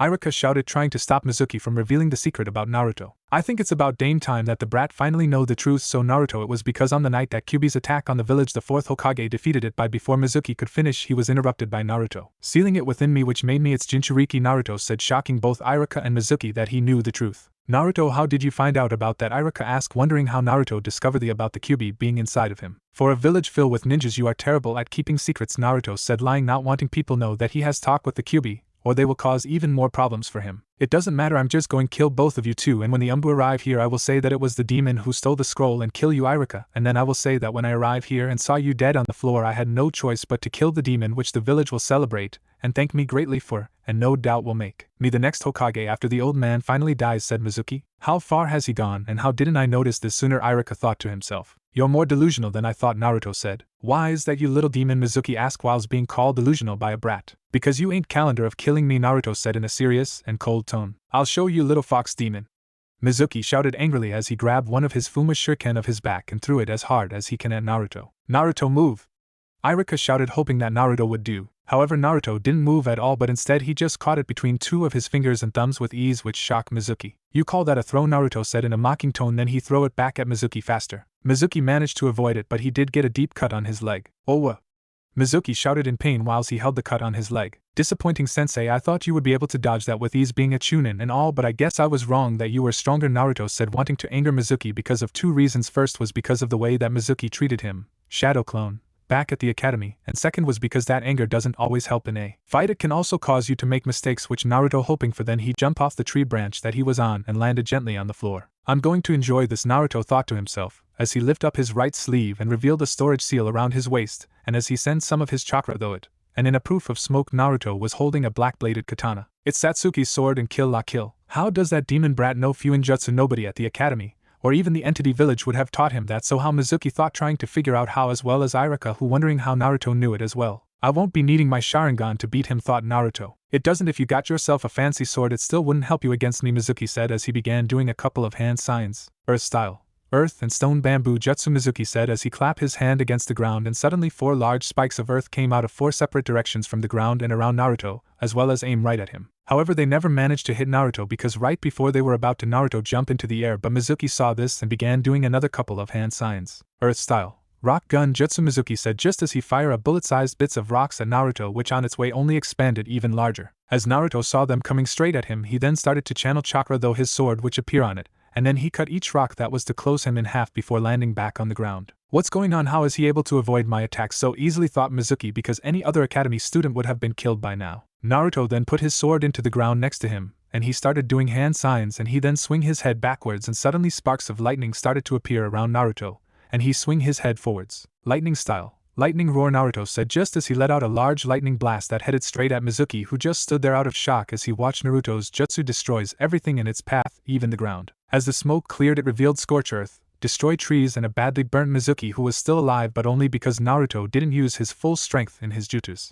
How when did he get that kind of power? Irika thought in shock. Are you alright? Naruto asked, looking at Irika. Yeah, but Naruto, where did you learn that jutsu from? Irika asked curiously. That's none of your business, Irika. The Umbu Black Ops will no doubt be heading here because of my and Mizuki jutsus. Take care of the scroll when they do, Naruto said before disappearing in a quick golden flash. Moments later, after Naruto left, 4 members of the Umbu Black Ops appeared. Irika, what exactly happened here? One of the Umbu asked, curious after seeing the damage. Where do I begin, Irika? Naruto Uzumaki wasn't happy at all, not one little bit. Why? Because the 3rd Hokage had ordered his personal Umbu Black Ops to find him and bring Naruto to him. The sooner the better. However, despite being brought to a man who will lie straight to his face or constantly be told to try to understand things, which usually involves a villager being allowed to do something horrible to him and get away with it scot-free, but that wasn't what truly pissed Naruto off. It was that he was in middle of eating his lunch, his favorite food, miso ramen from Ichiraku, before being interrupted by the Umbu Black Ops and be told that the Hokage wanted/demanded to see him immediately. However, Naruto knew it is stupid to be so angrily for a small reason like this, but he couldn't help himself. Why? Because originally back when he was 7 years old, before the change which he calls it, he was already mad in love with ramen, and after he got the memories it doubled because his mother was in love ramen just as much as him, and it kind of fused his love for ramen and hers, in which created a person who really loves ramen. Anyways, Naruto was currently standing in front of the 3rd Hokage in his office, and he already know why he was there because of what he did last night between him, Irika, and Mizuki, who was at the Konoha's hospital surrounded by Jonin just in case he tried to escape, or to take his own life to prevent the identity of whoever he was working for to be discovered. Naruto, I think you know exactly why I have called you here today, said Hiruzen in a serious tone. Yes, Hokage-san, it is about the event that happened last night, said Naruto. That's right, Naruto, normally I would have called here straight away after the event, but my Umbu Black Ops couldn't find you, said Hiruzen. Because after the incident I went straight home. It was late after all, said Naruto. Naruto, I am tired of playing these games with you. I know you wasn't at your apartment,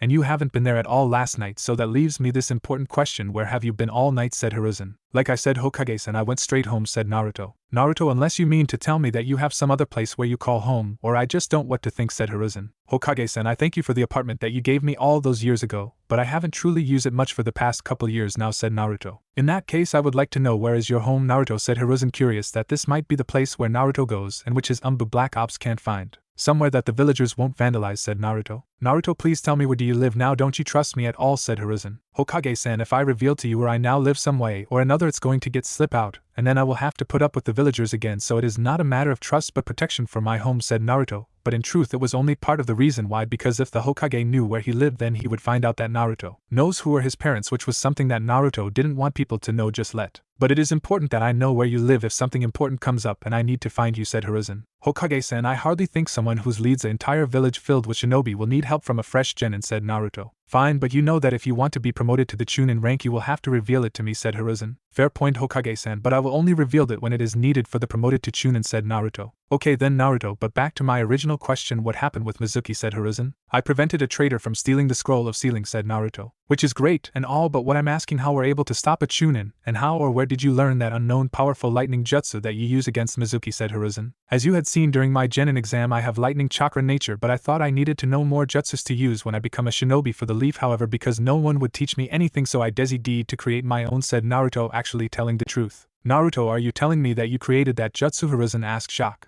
Yes, I did created that jutsu, said Naruto. Incredible, Hiruzen muttered to himself. Like father like son, I just Hiruzen thought, thinking about back when Minato was creating his own personal jutsus like the Rasengan that he used during the Third Great Ninja War. Is that all, Hokage-san, said Naruto? There's some other things I want to ask you. Suddenly Hiruzen interrupted by someone burst in. Today is the day that I surpass you, old man, said the little boy who had kunai in his hand and was wearing a green t-shirt, shorts, and had long blue scarf around his neck. But because of his long blue scarf he tripped over it and fell straight to the ground. Ow, that hurt, said the boy. You're I getting too old for this, said Hiruzen. As the boy picked himself up he looked at Naruto, and his eyes changed to anger. You're the one who tripped me and ruined my surprise attack on the old man, didn't you, said the boy. No, you trip over your own scarf, which by the way you really need to shorten to avoid things like this from ever happening again, said Naruto. You did trip me because there is no way I would fall over something stupid like that, said the boy. Konohamaru, I'm in the middle of something, can this wait, said Hiruzen. Not until he apologized for tripping me up, said Konohamaru. I don't time for this, Hokage-san, can I leave now, said Naruto. Yes, you may, Naruto, said Hiruzen. Wait, not until he apologizes for tripping me over, said Konohamaru. Just then a man ran in. He was wearing a banana version of Konoha's headband protector which covered all of upper half of his head,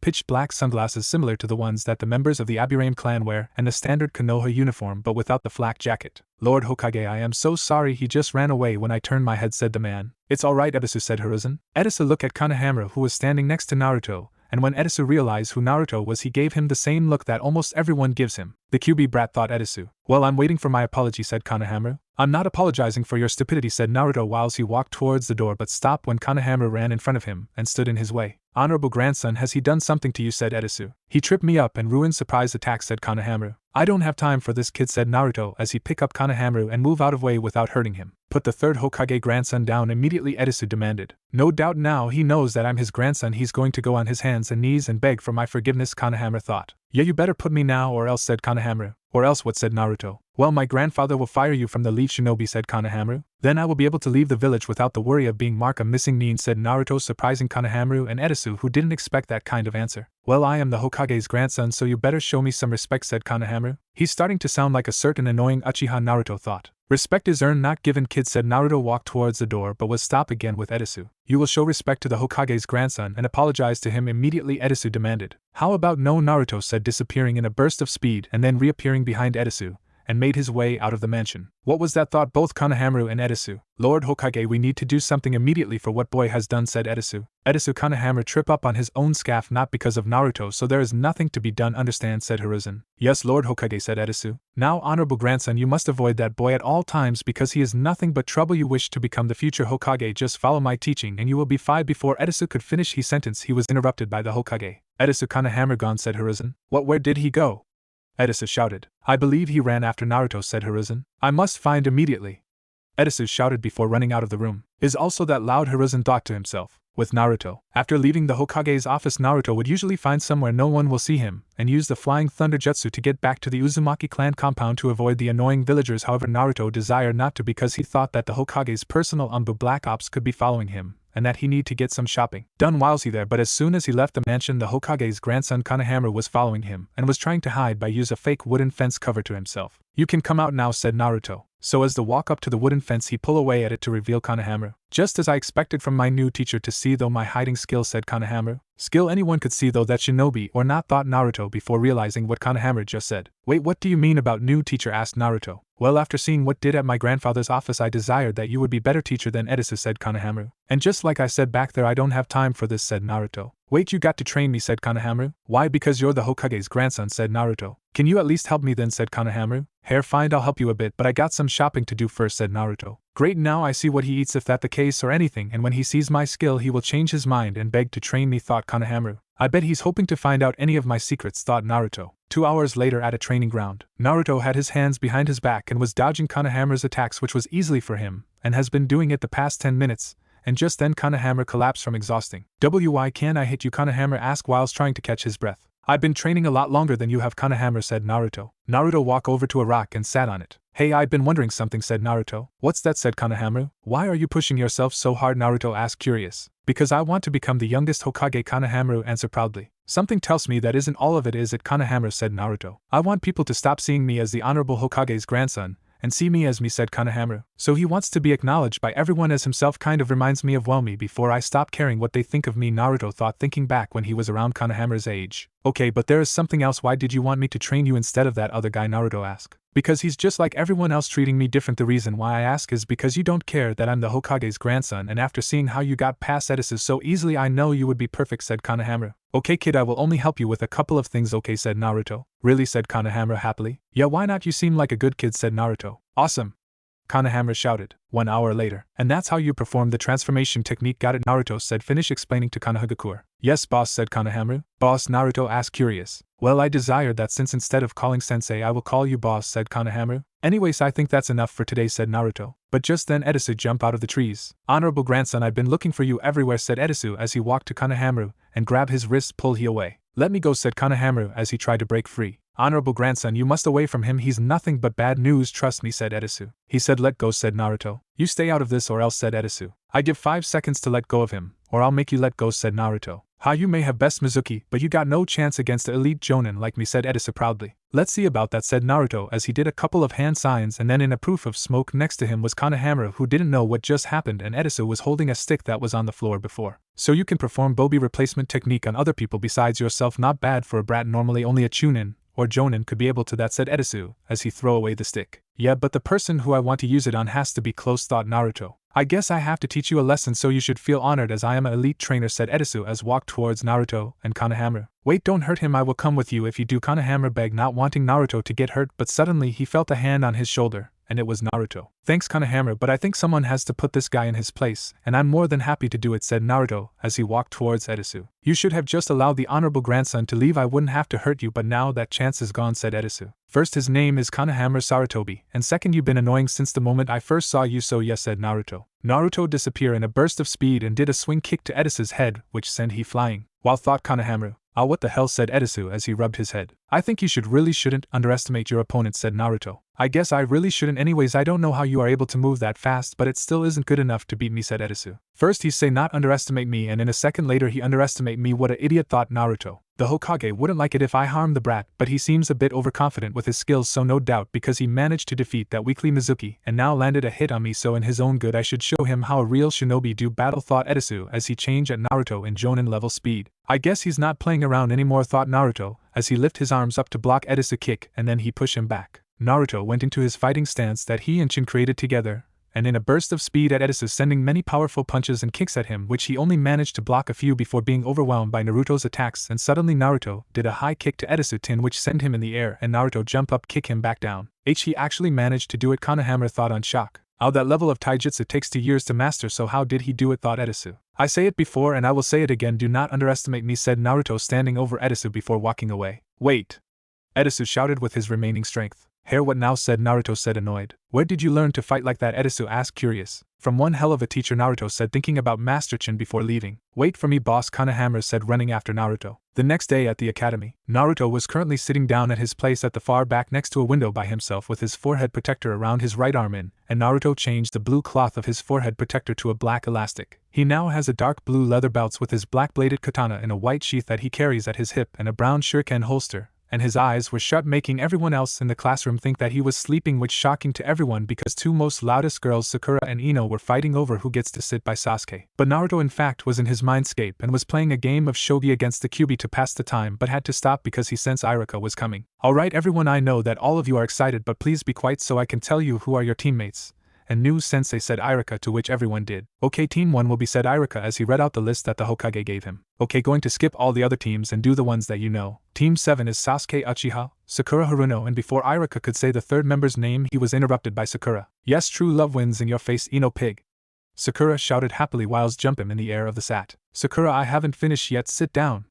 Iruka shouted. Sorry Iruka-sensei, said Sakura. And as for your third team member, it is Naruto Uzumaki, and your sensei will be Kakashi Hatake, said Iruka. Kakashi, he's the last remaining student of his team, and also possess a Sharingan in his left eye as well, thought Naruto. Yes, I going to be with Sasuke, and he will see that we were made for each other, but why do we have to have Naruto, thought Sakura. Great, I'm stuck with a loud fangirl, but at least I got dope which I can learn his secrets. And hopefully this new sensei Kakashi Hatake is a strong shinobi, and knows many powerful jutsus, thought Sasuke. Iruka-sensei wasn't Naruto named the Rocky of the Year, and was Sasuke was the second best in our class, and Sakura is one of the top kunoichi, so shouldn't the person who is dead last be on their team instead of Sasuke? Shikamaru asked curiously. Well, the Hokage wanted to try something different this year, said Iruka. He wants Kakashi to keep close eye on me, and with him being the only other person who has the Sharingan besides me, only he can train Sasuke to use his when he finally awaken it, thought Naruto. Anyways, teammate will be Kiba Inuzuka, Shino Aburame, Hinata Hyuga, and your sensei is Kurina Yuhi, said Iruka. The higher-ups probably pick our team to be a tracker team. It is a smart idea, thought Shino. Yes, I'm going to the alpha on this team, and Hinata is pretty cute,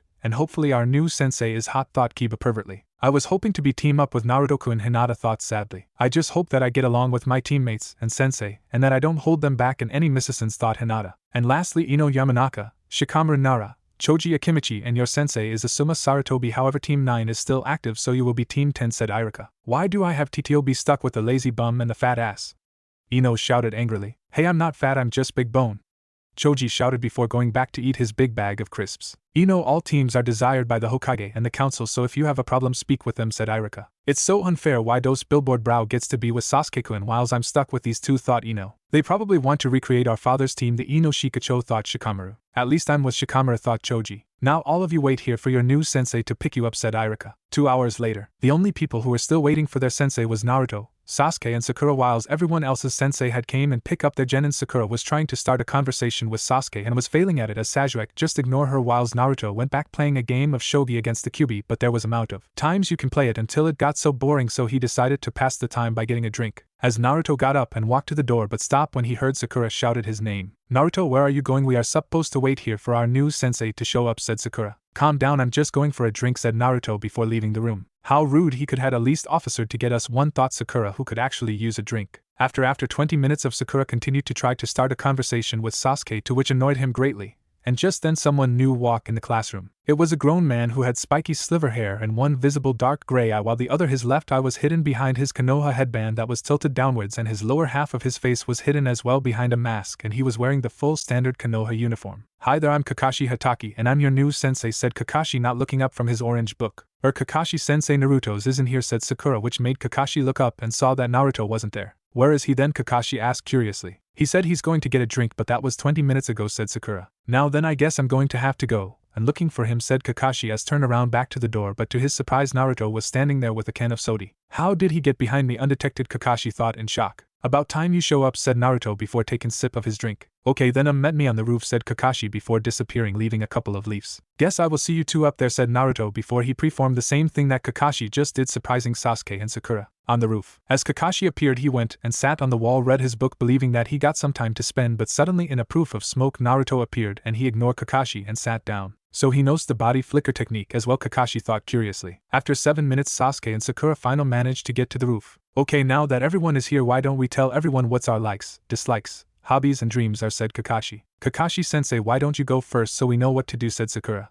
Sure, well, my name is Kakashi Hatake, my likes and dislikes are, well, I can't say. My hobbies are, well, you three are too young to know, and my dream is, well, I don't feel like telling you, said Kakashi. All he told us was his name, and we already knew that, thought Naruto, Sasuke and Sakura. Kakashi Hatake, also known as the copycat ninja and Kakashi of the Sharingan, the son of a famous shinobi, Tsukumo Hatake, the white fang of the leaf. Likes and hobbies are mostly reading a book from Ika Ika series, which is a dirty porn book, and his dislikes are those who abandon their comrades, and his drama is to honor his fallen comrades, Naruto said, shocking Sasuke, Sakura and Kakashi. How the hell does he know so much about me when he's only just met me, thought Kakashi. He possessed the Sharingan, good to know, he can teach me how to use my once I awaken it, thought Sasuke. How does he know so much about our sensei already, thought Sakura. Naruto, how exactly do you know so much about me? Kakashi asked curiously. Knowledge is power, especially in this world, said Naruto. Okay, how about you go first, Pinky, said Kakashi pointing at Sakura. Don't call me Pinky, Sakura shouted. Well, anyways, my name is Sakura Horto and my likes are, quick glance Sasuke, and my dislikes are Inopig and quick angrily glance at Naruto. My hobbies are, another quick glance at Sasuke, and my dream is, and another quick glance at Sasuke. What a total fangirl, thought Kakashi, Naruto, and Sasuke. Okay, how about you, Mr. Moody, said Kakashi, pointing at Sasuke. My name is Sasuke Uchiha. I don't like many things and I hate a lot of things. My hobbies are training and learning new jutsu, and I don't have a dream because I'm going to make it into reality. I'm going to kill a certain man and restore my clan, said Sasuke. He's so cool, thought Sakura. Yeah, he's everything what he's profile, said thought Kakashi. As well, he stays away from me and don't tries to use me for his own goals. Everything will fine between us, thought Naruto. And finally, you the blondie, Kakashi said, pointing at Naruto. My name is Naruto Uzumaki, and that is all you are getting out of me, said Naruto. How dare he tries to act cooler than Sasuke-kun, thought Sakura. Not like I care about what his likes are anyway, thought Sasuke. Just as I expected, not much a people person, thought Kakashi. Well, anyways, you three ain't Genin just yet, said Kakashi. What? But Kakashi-sensei, we passed the exam, said Sakura. Well, that was just to see if you were ready for the true exam, said Kakashi as he stood up. Met me tomorrow morning at 10 o'clock in the training ground 7, said Kakashi as turned around to leave. Oh, before I forget, here's so advice for tomorrow, don't eat anything or you will punk it up, said Kakashi before leaving a couple of leaves. At Konoha training ground 7 at 12 o'clock stood only two people. Sasuke and Sakura said they had been waiting for their sensei, an other teammate of 2 hours, and they were annoyed and hungry, but suddenly Kakashi appeared wavering at two of his students, and not even being bothered by the angry looks he was getting from them. Good morning, you two, said Kakashi. Where have you been? We had waited for you for over 2 hours. Sakura shouted very loudly and angrily. Well, you see, I'm making my way here, but a black cat across my path, so I had to go the long way around, said Kakashi. Don't you dare give us that lame excuses, Sakura shouted. Anyways, where's Naruto? Kakashi asked, realized that Naruto wasn't there. He hasn't shown up, said Sakura, who's slightly jealous because Naruto didn't wait 2 hours for Kakashi to finally show up. Actually, I've been here for the past 20 minutes, Naruto said, siding on a tree branch, surprising Kakashi, Sasuke, and Sakura. What? Why didn't we see or hear you? Sakura shouted, surprise. Because you were too busy dreaming about Sasuke and he was thinking about revenge, said Naruto, lying completely because thanks to his father's memories he knew that Kakashi is always late unless it was for a mission, so when he said to be here at 10 o'clock he would show up at 12 o'clock, and after their meeting yesterday Naruto went to the training ground and placed the Flying Thunder God seal on a tree, and in truth he came at the same time as Kakashi did. But how didn't I notice him at all until he spoke, thought Kakashi, curious. Kakashi then walk over to a rock and place a clock on it, and walk over to Naruto, Sasuke, and Sakura, and then he pull out 2 bells from his pocket. You three have 1 hour, get these bells from me or all of you will be sent back to the academy, said Kakashi, causing Sasuke and Sakura to tense up, whilst Naruto didn't seem bothered by it at all. But Kakashi-sensei, there's only 2 bells, said Sakura. Impressive, Sakura, I didn't know you can count, Naruto said, mocking tone. Shut up, Naruto, Sakura shouted angrily. Make me, Naruto said again in a mocking tone. Now there's no need for fighting anyway, it means that one of you will be sent back to the academy, said Kakashi. Being Kakashi shouted, and the moment he did, Sasuke and Sakura jump into the brushes whilst Naruto just disappear. I can sense Sasuke is in a tree whilst Sakura is in the forest, but I can't sense Naruto. How's that possible, thought Kakashi as he walked into the forest. In the forest, Sakura wasn't hiding or even planning to get the bells from Kakashi. She was walking around the forest shouting very loudly, Sasuke. Sasuke-kun, where are you? Sasuke-kun? Sakura shouted, looking for her true love. Suddenly she heard something behind her, and as she around to see what it was, but what she saw both shocked and horrified her. There stood leaning on a tree was Sasuke, who was bleeding badly. SSA Sakura, please help me, Sasuke begged. Sasuke-kun, said Sakura, who was on the edge of crying. Please help me, Sakura, Sasuke said before falling to the ground dead. Error! Sakura screamed and then passed out. As she did, the Sasuke in front of her faded away, and up in the trees sitting on a branch was Kakashi. Maybe I overdid it bit, but she should have seen though the demonic illusion. Hell viewing technique, Kakashi thought before leaving. Back on the training ground, as Kakashi walked out forest, he quickly took out a kunai and blocked the incoming shuriken that were for his head. He has some good aim there, thought Kakashi as he watched Sasuke out behind a tree. So you desire that you be the first to try to get the bells, said Kakashi. Don't underestimate me, I'm not like the other two, I'm far better than them, said Sasuke as went his clan's fighting stance, the interceptor style. That is yet to be seen, said Kakashi, who just stood. Sasuke changed at Kakashi at a Chunin level of speed which surprised him, and he then continued to block and dodge Sasuke's attacks, which impressive Kakashi by how far skilled Sasuke was in taijutsu, because he was managing to push him back bit. However, Sasuke jumped away and threw several shuriken and kunai at Kakashi, who managed to dodge all of him with ease. However, he did fell for a trap that Sasuke laid out for him, where several move kunai and shuriken were fired at him. When Sasuke picked up one of the kunais that thrown and used it to cut a rope line. As Kakashi dodged all of Sasuke's kunais and shurikens, Sasuke quickly ran at Kakashi and once again engaged Kakashi in taijutsu. But as Kakashi managed to dodge and block Sasuke's attacks, he quickly realized that Sasuke wasn't truly trying to fight him but instead distract Kakashi, as he got closer to grab one of the bells from Kakashi. Upon realizing what Sasuke aimed was, Kakashi saw Sasuke that was about to grab one of the bells. Kakashi managed to jump away in the nick of time, but Sasuke managed to slightly touch one of the bells. Okay, now that was close, this kid is pretty good, I got be careful with him around or else, thought Kakashi. As Kakashi jumped away, Sasuke thought that he needed to up his game if he wanted to pass the exam, so he began to do hand signs. Fire style.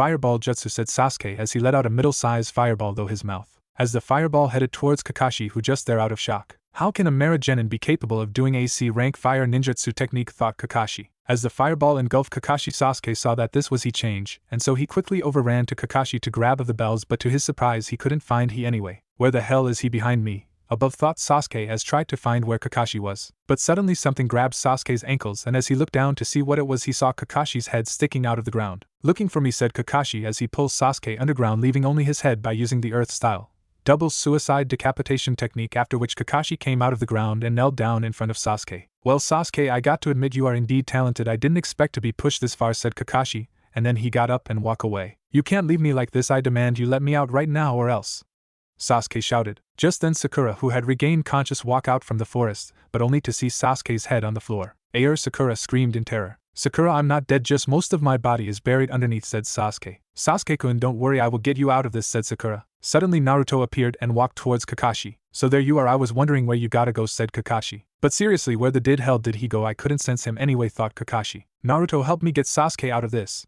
Sakura shouted. However, Naruto just ignored her and continued to walk over to Kakashi. So you desired to take a chance and try to get the bells yourself, then let's see if you have better luck than Sasuke did, said Kakashi. Naruto didn't say anything, instead he just went into his fighting stance, which surprised Kakashi because he slightly recognized the stance that Naruto was in. That's fighting stance, it's like a mix between Sensei's and Kushina's, thought Kakashi, as remember that Minato's taijutsu fighting style was mostly based in speed whilst Kushina's was more brutal and destructive, which she learned from her sensei Tsunade Senju. I'll use the Sharingan, but I won't need to push it to the Manjikyu, so I don't have to worry about the Manjikyu breaking the seal and revealing itself, thought Naruto as activated the Sharingan in his left eye, and thanks to the seal it kept it cloaked. Naruto in a burst speed changed at Kakashi at a high-level shinobi, which caught Kakashi by surprise, whilst to Sasuke and Sakura he just disappear and reappear in front of Kakashi as Naruto attacked Kakashi with his taijutsu, to which he actually managed to land his blows on Kakashi, who could only block and dodge them at the best of his ability, and Naruto then flip upside down in the air and start to kick Kakashi to distract him whilst he used his hands to grab the bells of Kakashi's belt. However, Kakashi saw that Naruto was trying to do almost the same thing that Sasuke did before, so he kicked at Naruto's chest to get him away. As Naruto managed to land his feet back on the ground, he then did a couple of hand signs and said Shadow Clone Jutsu, surprising Kakashi, revealing that he can perform the advanced jutsu that most Chunin and Jounin can't even perform, and in a proof of smoke 10 more Narutos appear, who all then change at Kakashi whilst the real Naruto disappear into the forest. As Kakashi eventually managed to land a single blow on each of the clones, he then made a way into the forest to find where Naruto had gotten to. As Kakashi continued to walk in the forest, suddenly he sensed something coming, and just a big gust of wind came out and smacked Kakashi, which sent him flying into a couple of trees, and as Kakashi lay down by the fallen trees, he had one thought going through his head. That jutsu, it was a wind style, but the Hokage told me that Naruto had shown that he has lightning chakra nature, so how can he perform wind style jutsus as well, thought Kakashi as he picked himself up of the ground but to kick in the back by Naruto. Okay, I see that you are definitely not playing around, said Kakashi to look at Naruto. This is battle, so why would I, said Naruto as he lifted up his sleeves to show a seal, and in a proof of smoke Naruto was holding his black-bladed katana, to which shocked Kakashi because he recognized Naruto's sword. That sword, it was Kushina's, the Midnight Blade. How or where did he get his hands on it, thought Kakashi. Kakashi then brought out from back pocket 2 kunai and held one in each of his hands to block Naruto's attacks with his sword. Naruto then changed at Kakashi at same level of speed as before, and as he got to Kakashi he did a upper slice at him, to which cut part of Kakashi's Konoha's flak jacket, but he managed to block with his kunai by doing a X shape. However, Naruto was able to break free and swing his sword around and cut Kakashi's left arm, causing it to bleed, and he followed it up with a kick to Kakashi's side, which push. Okay, I'm actually having trouble here, thought Kakashi.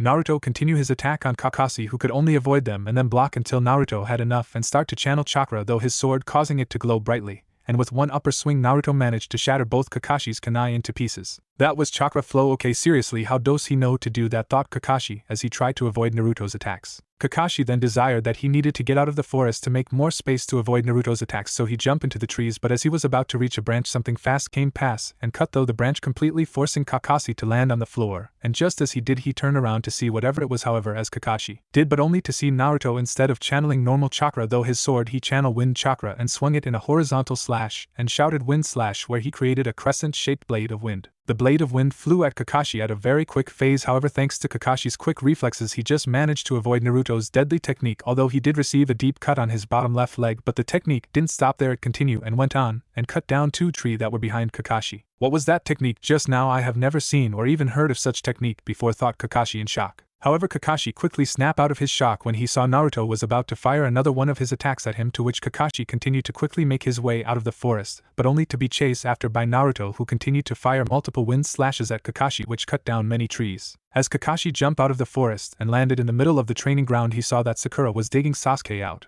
and so far she managed to dig out his upper body with only his legs remaining under. Just then Naruto walked out of the forest with his sword in his right hand, then he resheathed his sword so that he could perform some hand signs. Lighting style. Lightning roar, said Naruto as he let out a blast of lightning through his mouth, and just like with Mizuki, the ground under it was destroyed, and because of its speed and large range Kakashi couldn't escape in time and was completely hit by it. Sasuke and Sakura stare at Naruto's attack in awe and shock. What was that, thought Sakura. What was that jutsu? Where did he learn it from? I must know, I deserve that kind of power, not him, thought Sasuke. However, as the smoke cleared, it revealed Kakashi was there, and for a second Sasuke and Sakura thought that Naruto had completely destroyed Kakashi, but just Kakashi appeared behind Naruto in a crouched position and his hands form a tiger seal. Second rule of being a shinobi, Naruto: never let your enemy get behind you, said Kakashi. Konohamaru, most secret and sacred technique. 1,000 years of death, said Kakashi as he inserted his index and middle fingers in Naruto rectum. But as he did, the Naruto in front of him exploded, causing a massive explosion. Fortunately though for Kakashi, he managed to evade the explosion just in time. That was the clone grade explosion. First he knows the shadow clone jutsu, and now this, where is he learning all these techniques from, thought Kakashi. Naruto then quickly ran out of the forest and threw a couple of kunais and shurikens at Kakashi, who managed to dodge them. However, before Naruto continued his attack on Kakashi, the alarm clock rang, meaning that the exam was over. After Sakura finished diddling Sasuke out, she and Sasuke and Naruto walk over to Kakashi, who was sitting on the rock. Okay, seeing that none of you, let's talk what went wrong, said Kakashi. Sakura, you were too occupied trying to find Sasuke to even do anything to pass the test and failed to notice that you got caught by my genjutsu, said Kakashi. Sasuke, whilst you did try to get the bells of me and actually did a good job in trying, however you didn't thought about working with the others, believing that they would have hold you back, said Kakashi. Naruto, you were the same as Sasuke, you did a good job trying, but you didn't try to work with Sasuke or Sakura, said Kakashi. However, I have to pass them or the civilian council will be pissed that didn't pass Sasuke, because they want me to train him in everything that I know, and Sakura's aunt, who is a higher up in the civilian council, will get them angrily, and as for Naruto, the Hokage wants me to keep eye on him, and after this I can see why, thought Kakashi. Actually, Kakashi-sensei, I did manage to get both bells from you, said Naruto, holding them in his hands. Kakashi, Sasuke and Sakura just stare at Naruto in shock. No way, he actually managed to get them while Sasuke-kun couldn't, thought Sakura. How's that possible? If he's able to get them, so should I, because I'm far better than he is, thought Sasuke. When did he get them and why didn't I notice them gone, thought Kakashi. Naruto, when did you get them off me? Kakashi asked curiously. Back in the forest when I used my wind jutsu on you, which sent you flying into a couple of trees, but before that I created a shadow clone who ran and got them off you as you were hitting the trees, said Naruto. Then why did only I notice them gone until you revealed it? Kakashi asked. Because you were too distracted from our fight, said Naruto. Okay, but why didn't you say that you got them off me? Kakashi asked. Because I wanted to see how I far against you, said Naruto. Okay, well done, Naruto. However, as for Sasuke and Sakura, you two will also pass the test, because I believe despite your problems you two have potential to become great shinobi in the future, said Kakashi, making up an excuse why they truly pass. It is most likely he doesn't want to get in trouble with the civilian council for failing Sasuke and Sakura, thought Naruto. So now on we team 7, said Kakashi. Yes, I'm going to be with Sasuke no matter what, thought Sakura. He seems pretty good, maybe he can help me get stronger, thought Sasuke.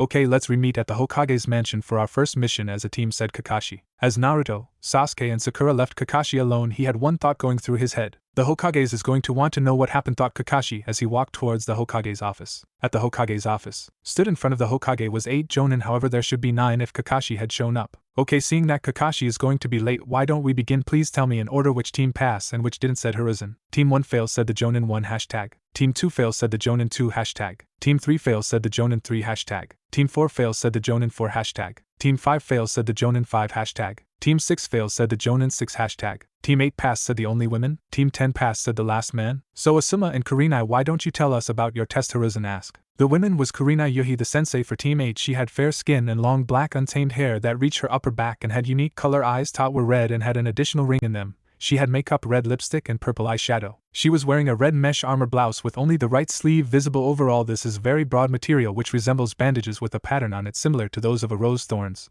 Her hands and her upper thighs were wrapped in bandages, and she wore regular shinobi sandals and her Konoha headband. That the man was Asuma Saratobi, the sensei for Team 10. He was a tall man with olive skin and short black hair with a beard and brown eyes. He wore the standard Konoha uniform but with a sash that had the kanji 4 fire mark on it around his waist. Because my team was made to be a tracker squad, I thought to see if they were able, so my test for them was to find a couple of items that I hidden in the training ground and the forest which succeed, and by working together Hinata use her Byakugan to locate them, then Shino use his insects to find the traps I set, and Kiba use his quick reflexes to receive them, said Kurenai. As for my team, I created different puzzles for them, forcing them to work as a team. Choji and Shikamaru didn't have a problem with it, however Ino on the other hand took some time to agree and chip in, said Asuma. Suddenly in a proof of smoke, Kakashi appeared reading his orange book. Hey, said Kakashi. Thanks for joining us, Kakashi. Now as everyone else has already revealed, maybe you can share as well, said Hiruzen. Well, my team passed, said Kakashi, surprising everyone because Kakashi had never passed anyone before. Everyone whose team didn't pass please leave, said Hiruzen, and 6 Jonin left the room. Now Kakashi, please tell us what happened, Hiruzen said, curious. After I announced it, all 3 of them disappear into the forest, but I still could sense where Sasuke and Sakura was, however I couldn't find Naruto. Then I walk into the forest and found Sakura straight away, who was shouting and looking for Sasuke, so I used a genjutsu on her which caused her to pass out. Then I left her and walk out of the forest, but only to find Sasuke, who thrown a couple of kunai and shuriken at my head, but I managed to avoid them. Then he came out and fought me head on, and from it I saw that he had completely mastered the Uchiha clan fighting style, the interceptor style, and he was at least S Chunin level in speed, and after a bit Sasuke then performed the fireball jutsu at him, which I have to admit caught me by surprise. However, I replaced myself with a log, and after when he was looking for me to get the bells, but I went underground, and then I used the earth jutsu double suicide decapitation technique to trap Sasuke, said Kakashi. What about Naruto, what did he do, said Hiruzen. Well, that what really caught me by surprise, said Kakashi, causing everyone else to get even more curious. After I trapped Sasuke, Sakura came out of the forest, and she then went to help Sasuke to get him free, and just then Naruto appeared and was ready to try to get the bells from me. The first thing that caught my attention was his taijutsu stance. It was like a mix my sensei's and Lady Kushina, said Kakashi, shocking everyone. Are you certain of this, Kakashi? Hiruzen. Yeah, and when we fought it was indeed a mix between them. It had sensei's quick moves as well as Kushina's brutally and Naruto's speed. It was way beyond what a genin should be capable of, like a jonin level, said Kakashi, shocking everyone further away. Damn, that sounds impressive, said Asuma. Yeah, and as well fought. He did a flip in the air and started to kick me, but only to distract me so he could grab one of the bells. When I saw this I kick him away, but he picked himself up straight away and then the shadow clone jutsu, and created 10 clones whilst he ran into the forest. After I handled the clones as quickly as I could, I follow after him, which I regret, said Kakashi. Why is that, Kakashi? Kurenai asked curiously. After I walk in the forest I got hit by a powerful wind jutsu, which I think was the great breakthrough technique, but I can't be sure. Anyways, it sent me flying in a couple of trees, and when I got back up I was kicked in the back by Naruto, said Kakashi, shocking everyone again, especially Hiruzen, because he knew that Naruto already has lightning chakra nature, but it shows that Naruto already has too. Wow, that sounds brutal, said Asuma, who was also curious about the wind jutsu that Naruto used. Yeah, tell me about, and here's another shocker. He then pulled out a sword which is none other than Kushina's, the Crimson Blade, said Kakashi. What, but how's that possible? No one knew where it was after the attack, said Kurenai. I don't know how, but I knew it meant trouble for me, so I took out 2 kunais, and when Naruto started attacking me with it he showed that he was skilled in kenjutsu. However, after a while he had enough and start to channel his chakra though the sword and shatter my kunais with one upper swing, said Kakashi, as he took the part of the kunais that he was holding. When it happened. Wow, that kid sounds dangerous, said Asuma. Kakashi, are you saying that Naruto knows chakra flow technique, said Hiruzen. Yeah, I was surprised by it too, and then I thought that it would better if I go somewhere with more room so I can avoid Naruto's attacks easily. However, as I jump away something came flying past me and cut through the branch that I was about to step on, which forced me to land back on the ground. After I did I looked back to what it was, and all I saw was Naruto with Kushina's sword in his hand, said Kakashi. What was it, Kakashi? What did he do, said Hiruzen, who wanted to know what happened. I didn't know at first until I saw the chakra on the sword, and it wasn't normal chakra as before. Instead, from the way it looked, it was wind chakra, and then I was proven right when Naruto did a slash in the wind at me and shouted wind slash, and it created a crescent-shaped blade of wind which headed right for me at a quick phase. However, I managed to dodge but cut my bottom left leg, and it carried on and hit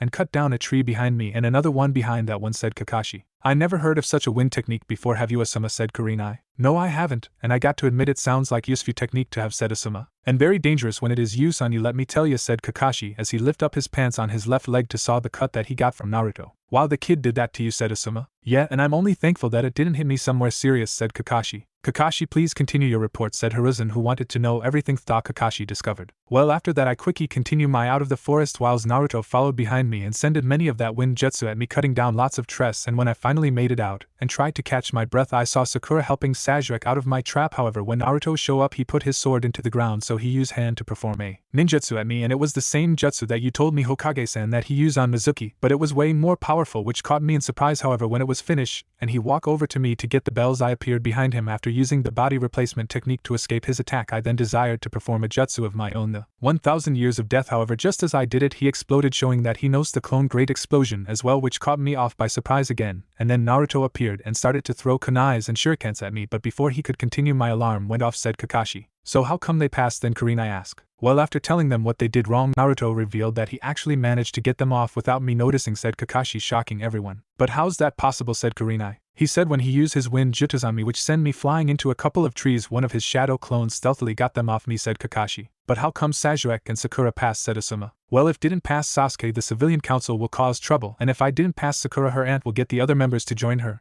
and cause trouble, said Kakashi. Fair point, said Asuma. I think that's all of today, Asuma. Kurenai, I need to talk with Kakashi privately, said Hiruzen. Once Asuma and Kurenai left, Hiruzen became serious. So what do you think then after seeing that, said Hiruzen. I got to admit something is going on with Naruto because no fresh genin should be that strong, said Kakashi. Yes, ever since his 5th birthday after the attack he had become distanced from everyone including me. I even had some of my umbu follow him to see where he goes in his free time, but every time he disappear without a trace, said Hiruzen. And where exactly did he get Kushina's sword, because nobody could find where she kept it after the QB attack, said Kakashi. Yes, and after the incident with Mizuki I sent my umbu to bring Naruto to me, but they couldn't find him, and he wasn't at his apartment all night. I know because my umbu waited all night for him to show. It wasn't until the next morning when he was eating ramen at Ichiraku when they finally brought him to me, and then he revealed that he didn't need the apartment at all because he has somewhere else to live, and when asked where he won't reveal it to me, said Hiruzen. So what do you want me to do, Hokage-san, said Kakashi. I want you to find out anything on Naruto, like where does he train, what does he do, who is training him in secret, and where does he currently live now, said Hiruzen. Hi Hokage-san, said Kakashi before disappearing. I must make sure Naruto isn't secretly working with any of our enemies for the good of the village, thought Hiruzen. In someone else's point of view, deep within the forest that surrounded Konoha, something was running straight away from Konoha very quickly, and if someone could see in its eyes, they'd be able to see it had hope of escaping. I got to hurry, or they will find me and bring me back to that thing,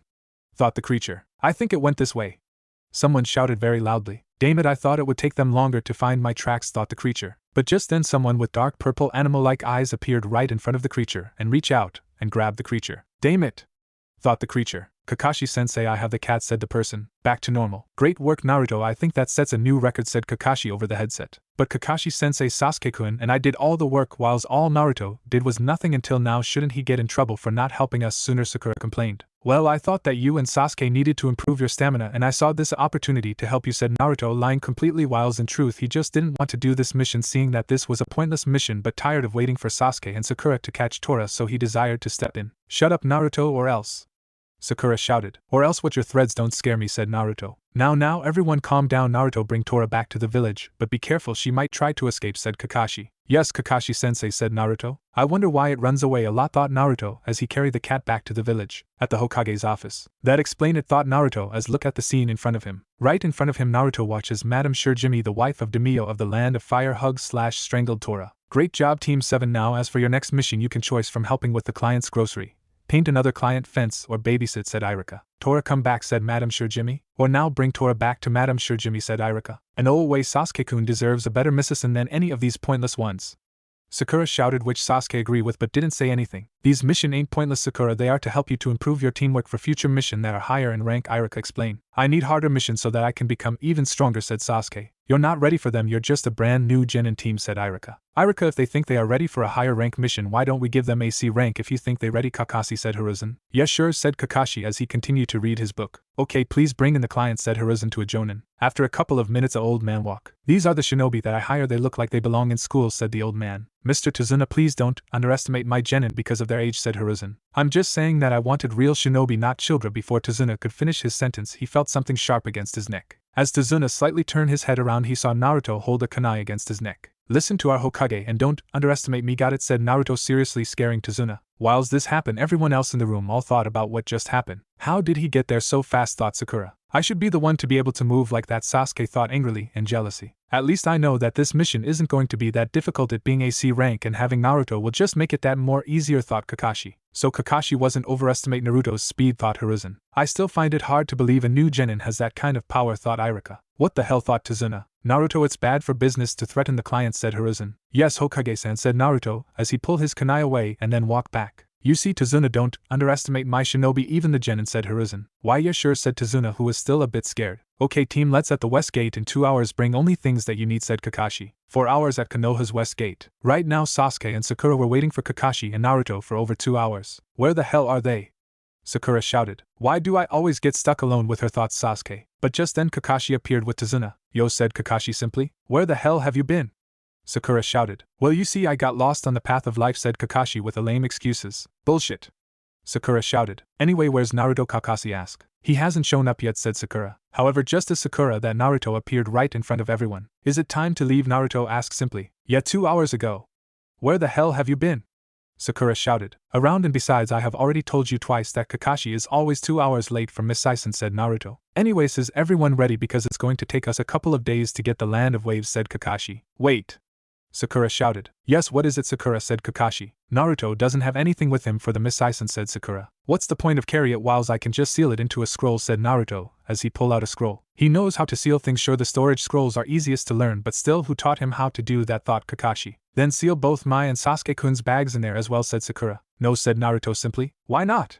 Sakura shouted. Because it isn't my fault that you don't know how to seal things yourself, said Naruto. Kakashi-sensei, make Naruto seal our things as well, said Sakura. I will not, because he has a point. Storage scroll are useful in our line of work, so you two really should learn how to do it yourselves as well, but until then you will have to carry your things the old-fashioned way, said Kakashi. After that, all of Team 7 and Tazuna left the village and made their way to the Land of Waves. As they walked, Sakura desired that it was a perfect time to ask Tazuna a couple of questions about the Land of Waves. So Tazuna, didn't you hire any shinobi from the Land of Waves, said Sakura. Sakura, not every nation has a shinobi village, said Kakashi. How come? Kakashi-sensei, said Sakura. Many nations can't afford the funding for a shinobi village as it is costly, said Kakashi. Oh, I see, said Sakura. However, in the Land of Iron, instead of having shinobi, they have samurai, said Kakashi. Samurai, said Sasuke. Masters of Kenjutsu, and the ones from the Land of Iron, said Kakashi. Interesting, thought Sasuke. As they continued their way, they saw a puddle in the middle of the road, which was strange because it hasn't rained for a couple days, and as they passed it, only Naruto and Kakashi knew the truth, whilst Tazuna, Sasuke, and Sakura didn't have a quote. Suddenly, metal chains appeared wrapped around Kakashi, and then 2 men appear with large clawed gauntlet which had one end of the chains around Kakashi attached to it. One had the gauntlet of his right hand whilst the other had it on his left hand. Both of them had shoulder-length wild dark brown hair and dark eyes. He wore a rebreather that covered the lower half of his face like Kakashi with his mask, a camouflage suit with bandages around his waists, dark-colored knee-length sandals and a ragged black cape, and around his forehead he had the Kirigakure headband. However, one had a single horn on it whilst the other had 2 horns on his. Then both men pulled on the chains which tear Kakashi in pieces. Ayer! Sakura screamed in horror. If he goes down that easy, then he was worthless to me after all and not worthy of the Sharingan, thought Sasuke. 1 down, 4 to go, said the one with only 1 horn. This is going to easy, brother, said the one with 2 horns. Then both men changed at Sasuke and Sakura, who were standing next to Tazuna and were going to cut his with claws on their gauntlet which had poison on them. However, before they could, Naruto threw a kunai in the middle of the chains which stopped them in their tracks. Nice move, kid, said the one with only 1 horn. But is no way enough to stop us, said the one with 2 horns. Both men then press a hidden button within their gauntlets that disattached the chain, freeing them from Naruto's kunai. However, as one of them continued to for Tazuna, and the other brother went at Naruto. You're dead, kid, said the one with 2 horns. No, I'm not, said Naruto as he used his superior speed and reflexes to jump above the man, and then with his sword Naruto pierced through the man's right shoulder. Ayer! The man screamed in pain. Brother!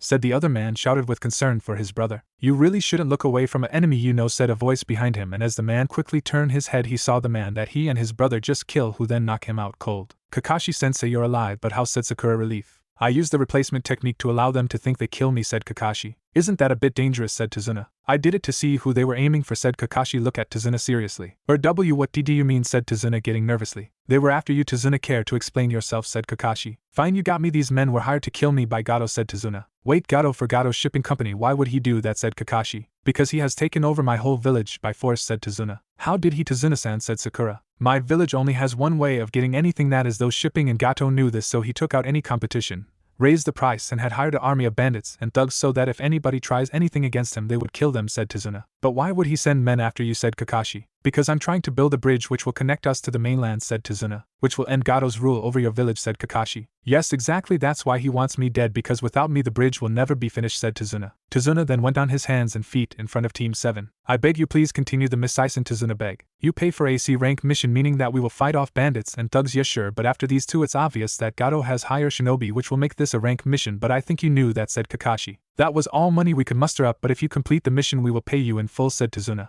I don't know, said Kakashi, because he wanted to help Tazuna, but it will mean putting his genin in danger. Kakashi-sensei, I believe we should continue on with the Miss Sison, said Naruto. Naruto, this is serious, we can just rush ahead, said Kakashi. That's not what I'm saying, we take our time and plan ahead, and also you are missing one important thing that we can achieve for the village if we success in this mission, said Naruto. And what's that, said Kakashi. We can create a trade route for our land with the Land of Waves, said Naruto. Naruto then looked to Tazuna, who nodded his head agreeing with Naruto's idea. That's true, creating another trade route will be great for the village and the Land of Fire, thought Kakashi. What do you two think, said Kakashi. I say we continue on, said Sasuke. This may be a good opportunity to test my strength, thought Sasuke. Yeah, we finished this mission, said Sakura. I can't let Sasuke-kun down, thought Sakura. Okay, Tazuna, we will continue the mission, said Kakashi. Thank you so much, said Tazuna. As they continued their way to Tazuna's village, they had to stop, and had to hire a rowboat to get there, and as they got closer they saw something huge within the mist. What's that, Sakura asked. Well, that people is, said Tazuna. As they got closer it revealed a massive unfinished bridge. My bridge, said Tazuna. It's huge, said Sakura. Well, yeah, it has to be, said Tazuna. Because of how many people will use it, said Naruto. Yes, exactly, said Tazuna. The rower then informed them that he couldn't take them all the way because Gato's men may spot them, and as they finally reached land Naruto sensed something in a brush, so he threw a kunai at it, but then a pure white rabbit ran out from the brush scared. Naruto, you massive idiot, you almost hurt that poor rabbit,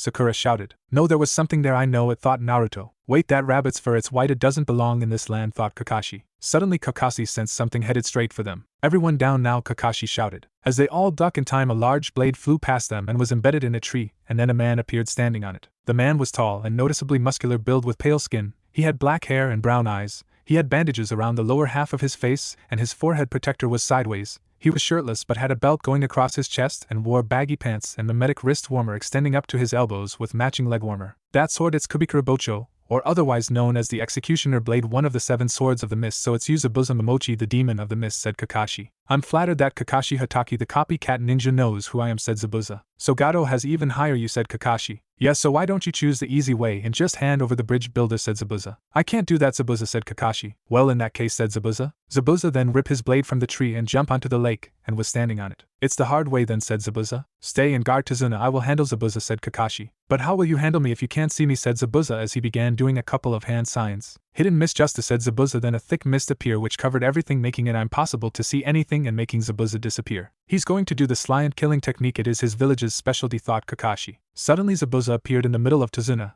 Naruto, Sasuke and Sakura and was ready to cut them in half with his executioner blade. However, as he was about to chop Tazuna in half, he was stopped by Naruto, who blocked it with his sword. Oh, impressive, a mere genin managed to block my attack so well, said Zabuza before disappearing in the mist again. I have no choice, I got to use it, said Kakashi. Kakashi then lifted up his headband to reveal his other eye, which was red with 3 times in it. Are you famous the Sharingan, I said Zabuza within the mist. So he does possess the Sharingan, but how does he have it, thought Sasuke. The Sharingan, what's that, Sakura asked curiously. The Sharingan is the legendary bloodline of the Uchiha clan which allows the user to see their opponent's movements and copy them, as well as cast powerful genjutsu over them just by looking into their eyes, Sasuke said with pride. Wow, said Sakura. But suddenly everyone felt an overwhelming sense of killer instinct coming from within the mist. 8 points, said Zabuza within the mist. Which should I choose, the liver, lungs, spine, heart, kidneys, throat, larynx, subclavian artery, and the last the brain, said Zabuza. He's using his killer instinct to intimidate us, thought Kakashi. It's a good thing that Kurama helped train me to withstand killing instinct, thought Naruto. Sakura was so scared of Zabuza's killer instinct she couldn't even move an inch. Why are I shaking him so much, thought Sasuke as he looked at his hand which was shaking. I got to make it go away, thought Sasuke as he lifted one of his kunais closer to his throat but stopped when he heard Kakashi's voice. Sasuke, calm down, I promise I would allow any of you get hurt, okay, said Kakashi, hoping to calm Sasuke's nervous, which it did. I wouldn't make promises that you can't keep, Kakashi, said Zabuza, who appeared behind and was ready to attack. However, Kakashi brought a kunai and sliced those Zabuza's throat just in time, but instead of blood there was water. Then Zabuza's whole body turned into a puddle of water. A water clone, then, that means, Kakashi thought as he turned his head just to see Zabuza, who then cut Kakashi in half. However, just like Zabuza, both halves of Kakashi turned into puddles of water. He made a water clone just like I did, damn it, that copycat shit, thought Zabuza. This over, Zabuza, Kakashi said as he held a kunai against Zabuza's throat. I don't think so, said Zabuza as he then turned in another puddle of water. Another water clone, thought Kakashi. Zabuza then appeared behind Kakashi and kicked him in the back. However, Kakashi managed to turn around and block it, but the force from it sent him flying into the lake.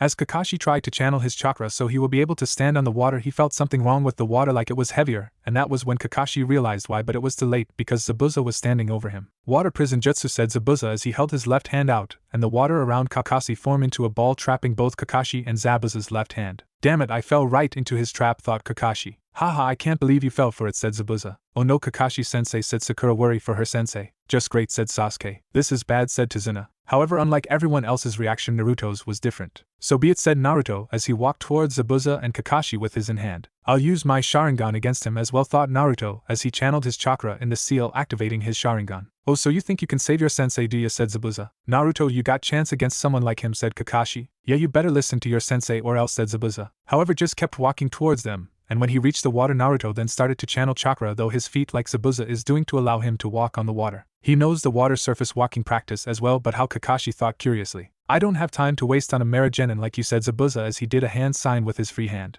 Suddenly the water in front of Zabuza rose and formed into another Zabuza. Deal with him, said the real Zabuza. The water clone of Zabuza then drew out its own executioner blade and changed at Naruto, and everyone thought it was the end for the blonde hair leaf Genin, but in a blink of an eye it was over. Naruto was a bit closer to real Zabuza whilst the water clone was now headless, then it turned back into water. Everyone just stood where they were in shock. What the said Sakura. No way, said Sasuke. How did he do that, said Tazuna. Where did he learn to do something like that, thought Kakashi. Impressive kid, I didn't expect something like that, said Zabuza. Or this, said Naruto as he channeled one of his unique chakras, though the hand that wasn't holding his sword, and then as he lifted his hand up, shooting out of his palm came out gold chains, made out of Naruto's chakra. What the fuck, said Zabuza. What is that, said Sakura. What are those things, Sasuke thought curiously. Those are the same chains that Kushina had, Kakashi thought in shock. Naruto chains headed straight for Zabuza's left wrist, and as he saw them coming he knew that he didn't have a choice but to let go of his water prison over Kakashi. However, as he did, Naruto's chains did manage to cut Zabuza's left palm, and as Kakashi saw this he was shocked again. Wait, Kushina's chains could do physical harm, only suppress someone's chakra or be used in sealing, so how come, thought Kakashi as he made his way back to the other. Kakashi-sensei, are you alright?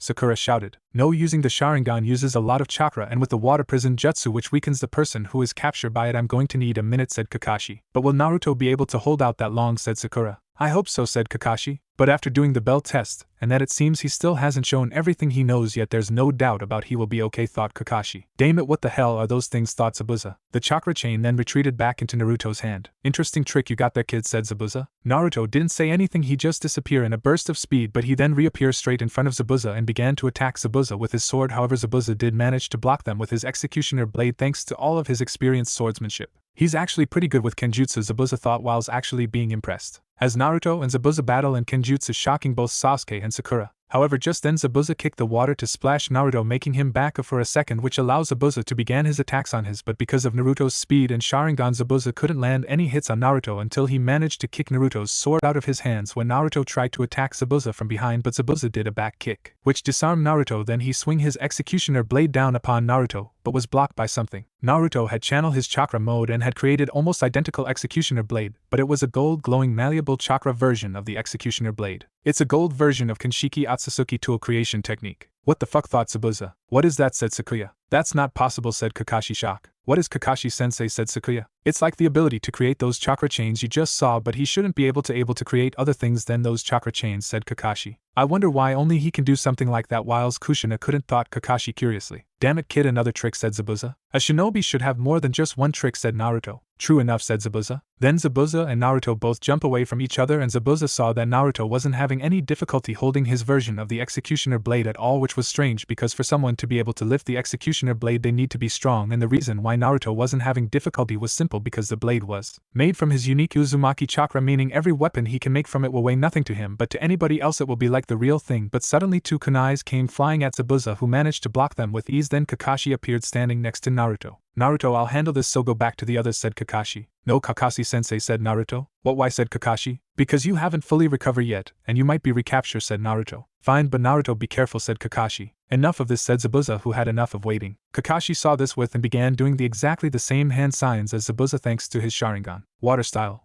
Water dragon jutsu, said Zabuza as a dragon made out of water rose from the lake behind him. Water style. Water dragon jutsu, said Kakashi as a dragon made out of water rose from the lake behind him. Then both water dragons change and clash against each other, causing a large splash of water. He was able to copy and perform my jutsu, thought Zabuza. Zabuza then saw Naruto doing a couple of hand signs which he recognized. Water style. Water tidal waves, said Naruto as he unleashed a large water tidal waves towards Zabuza. He already has their chakra natures, Kakashi thought, surprised. What the hell, is he really a genin, thought Zabuza, as Naruto's water jutsu slammed into Zabuza, which then sent him into a tree, but Zabuza did manage to pick himself up, but just as he did, a couple samban came flying out of nowhere and hit his neck, dropping him. Then in a tree above Zabuza appeared a person wearing a standard Kirigakure pinstripes outfit which stopped at his knees with a green haori with white trimming over it, and around his waist a brown slash, as well as sandals with an Umbu Black Ops mask with the symbol of the Hidden Mist Village on it, which hided his face completely. Thank you for dealing with Zabuza for me, I have been tracking him for a while now, said the mask before he disappeared and then reappeared next to Zabuza. Kakashi-sensei, who is that, Sakura asked curiously. That Sakura is a hunter nin, said Kakashi. A hunter nin, said Sakura. They specialist in tracking rouge ninjas from their village, said Kakashi. But for his voice sounds only a bit older than these three, thought Kakashi. I will be taking my leave, said the masked man before he disappeared. Okay, let's continue on out, Missy. Before Kakashi could finish, he passed out of the floor. Kakashi-sensei.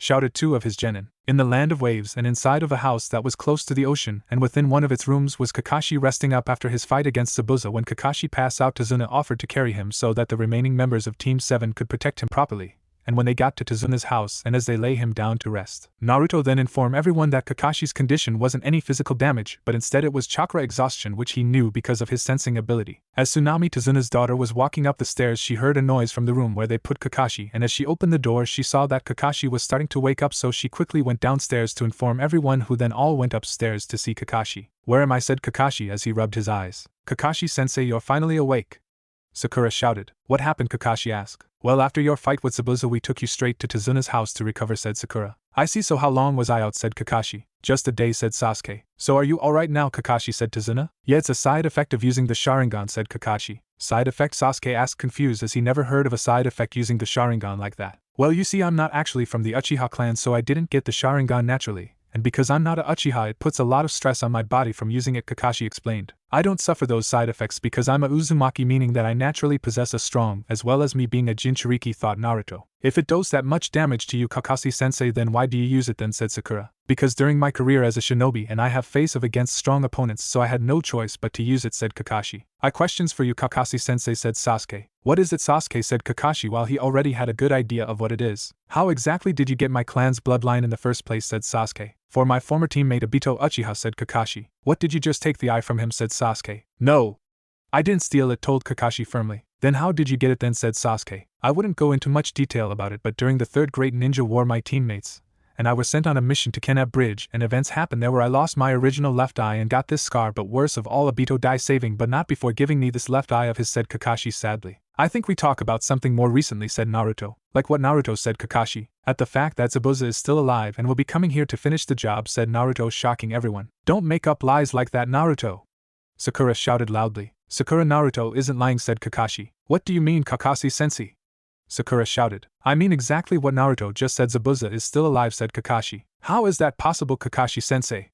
Sakura shouted while Sasuke didn't say anything, but he still wanted to know. "Because of what the hunter Nin used and what he didn't use," said Kakashi. "What do you mean, Kakashi-sensei?" said Sakura. "I mean is the tool he used was Senbon instead of kunais or shurikens, which would be the obvious to take someone down, and then he just took the body. Normally a hunter Nin would just dispose of the body and obviously take the executioner blade because it belongs to Kirigakure," said Kakashi. "Don't you think you're overthinking about this?" said Tazuna. "Tazuna, it is our job to be prepared for anything," said Kakashi. "So what do you think we should do then, Kakashi-sensei?" said Naruto. "We should train for the worst," said Kakashi. "Train?" said Sasuke and Sakura. "Yes, to get you two prepared for upcoming battle," said Kakashi. "Two, but there's three of us, Kakashi-sensei," said Sakura. "Yes, you and Sasuke need to get stronger if you be able to help Naruto and I in the next fight against Zabuza and that fake hunter Nin," said Kakashi. "What's that supposed to mean? Are you saying that I'm far weaker than him?" Sasuke said angrily. "Yes, because during the fight against Zabuza it was Naruto who kept him busy whiles I recover and was the one used that powerful water-style ninjutsu to send him flying into the trees," said Kakashi. "Yeah, about that. Hey Naruto, what were those techniques that you used to create those weapons from?" said Sakura curiously, while Sasuke was eager to know as well. "That's none of your business," said Naruto. "What do you mean it's none of our business? We're your teammates, ain't we?"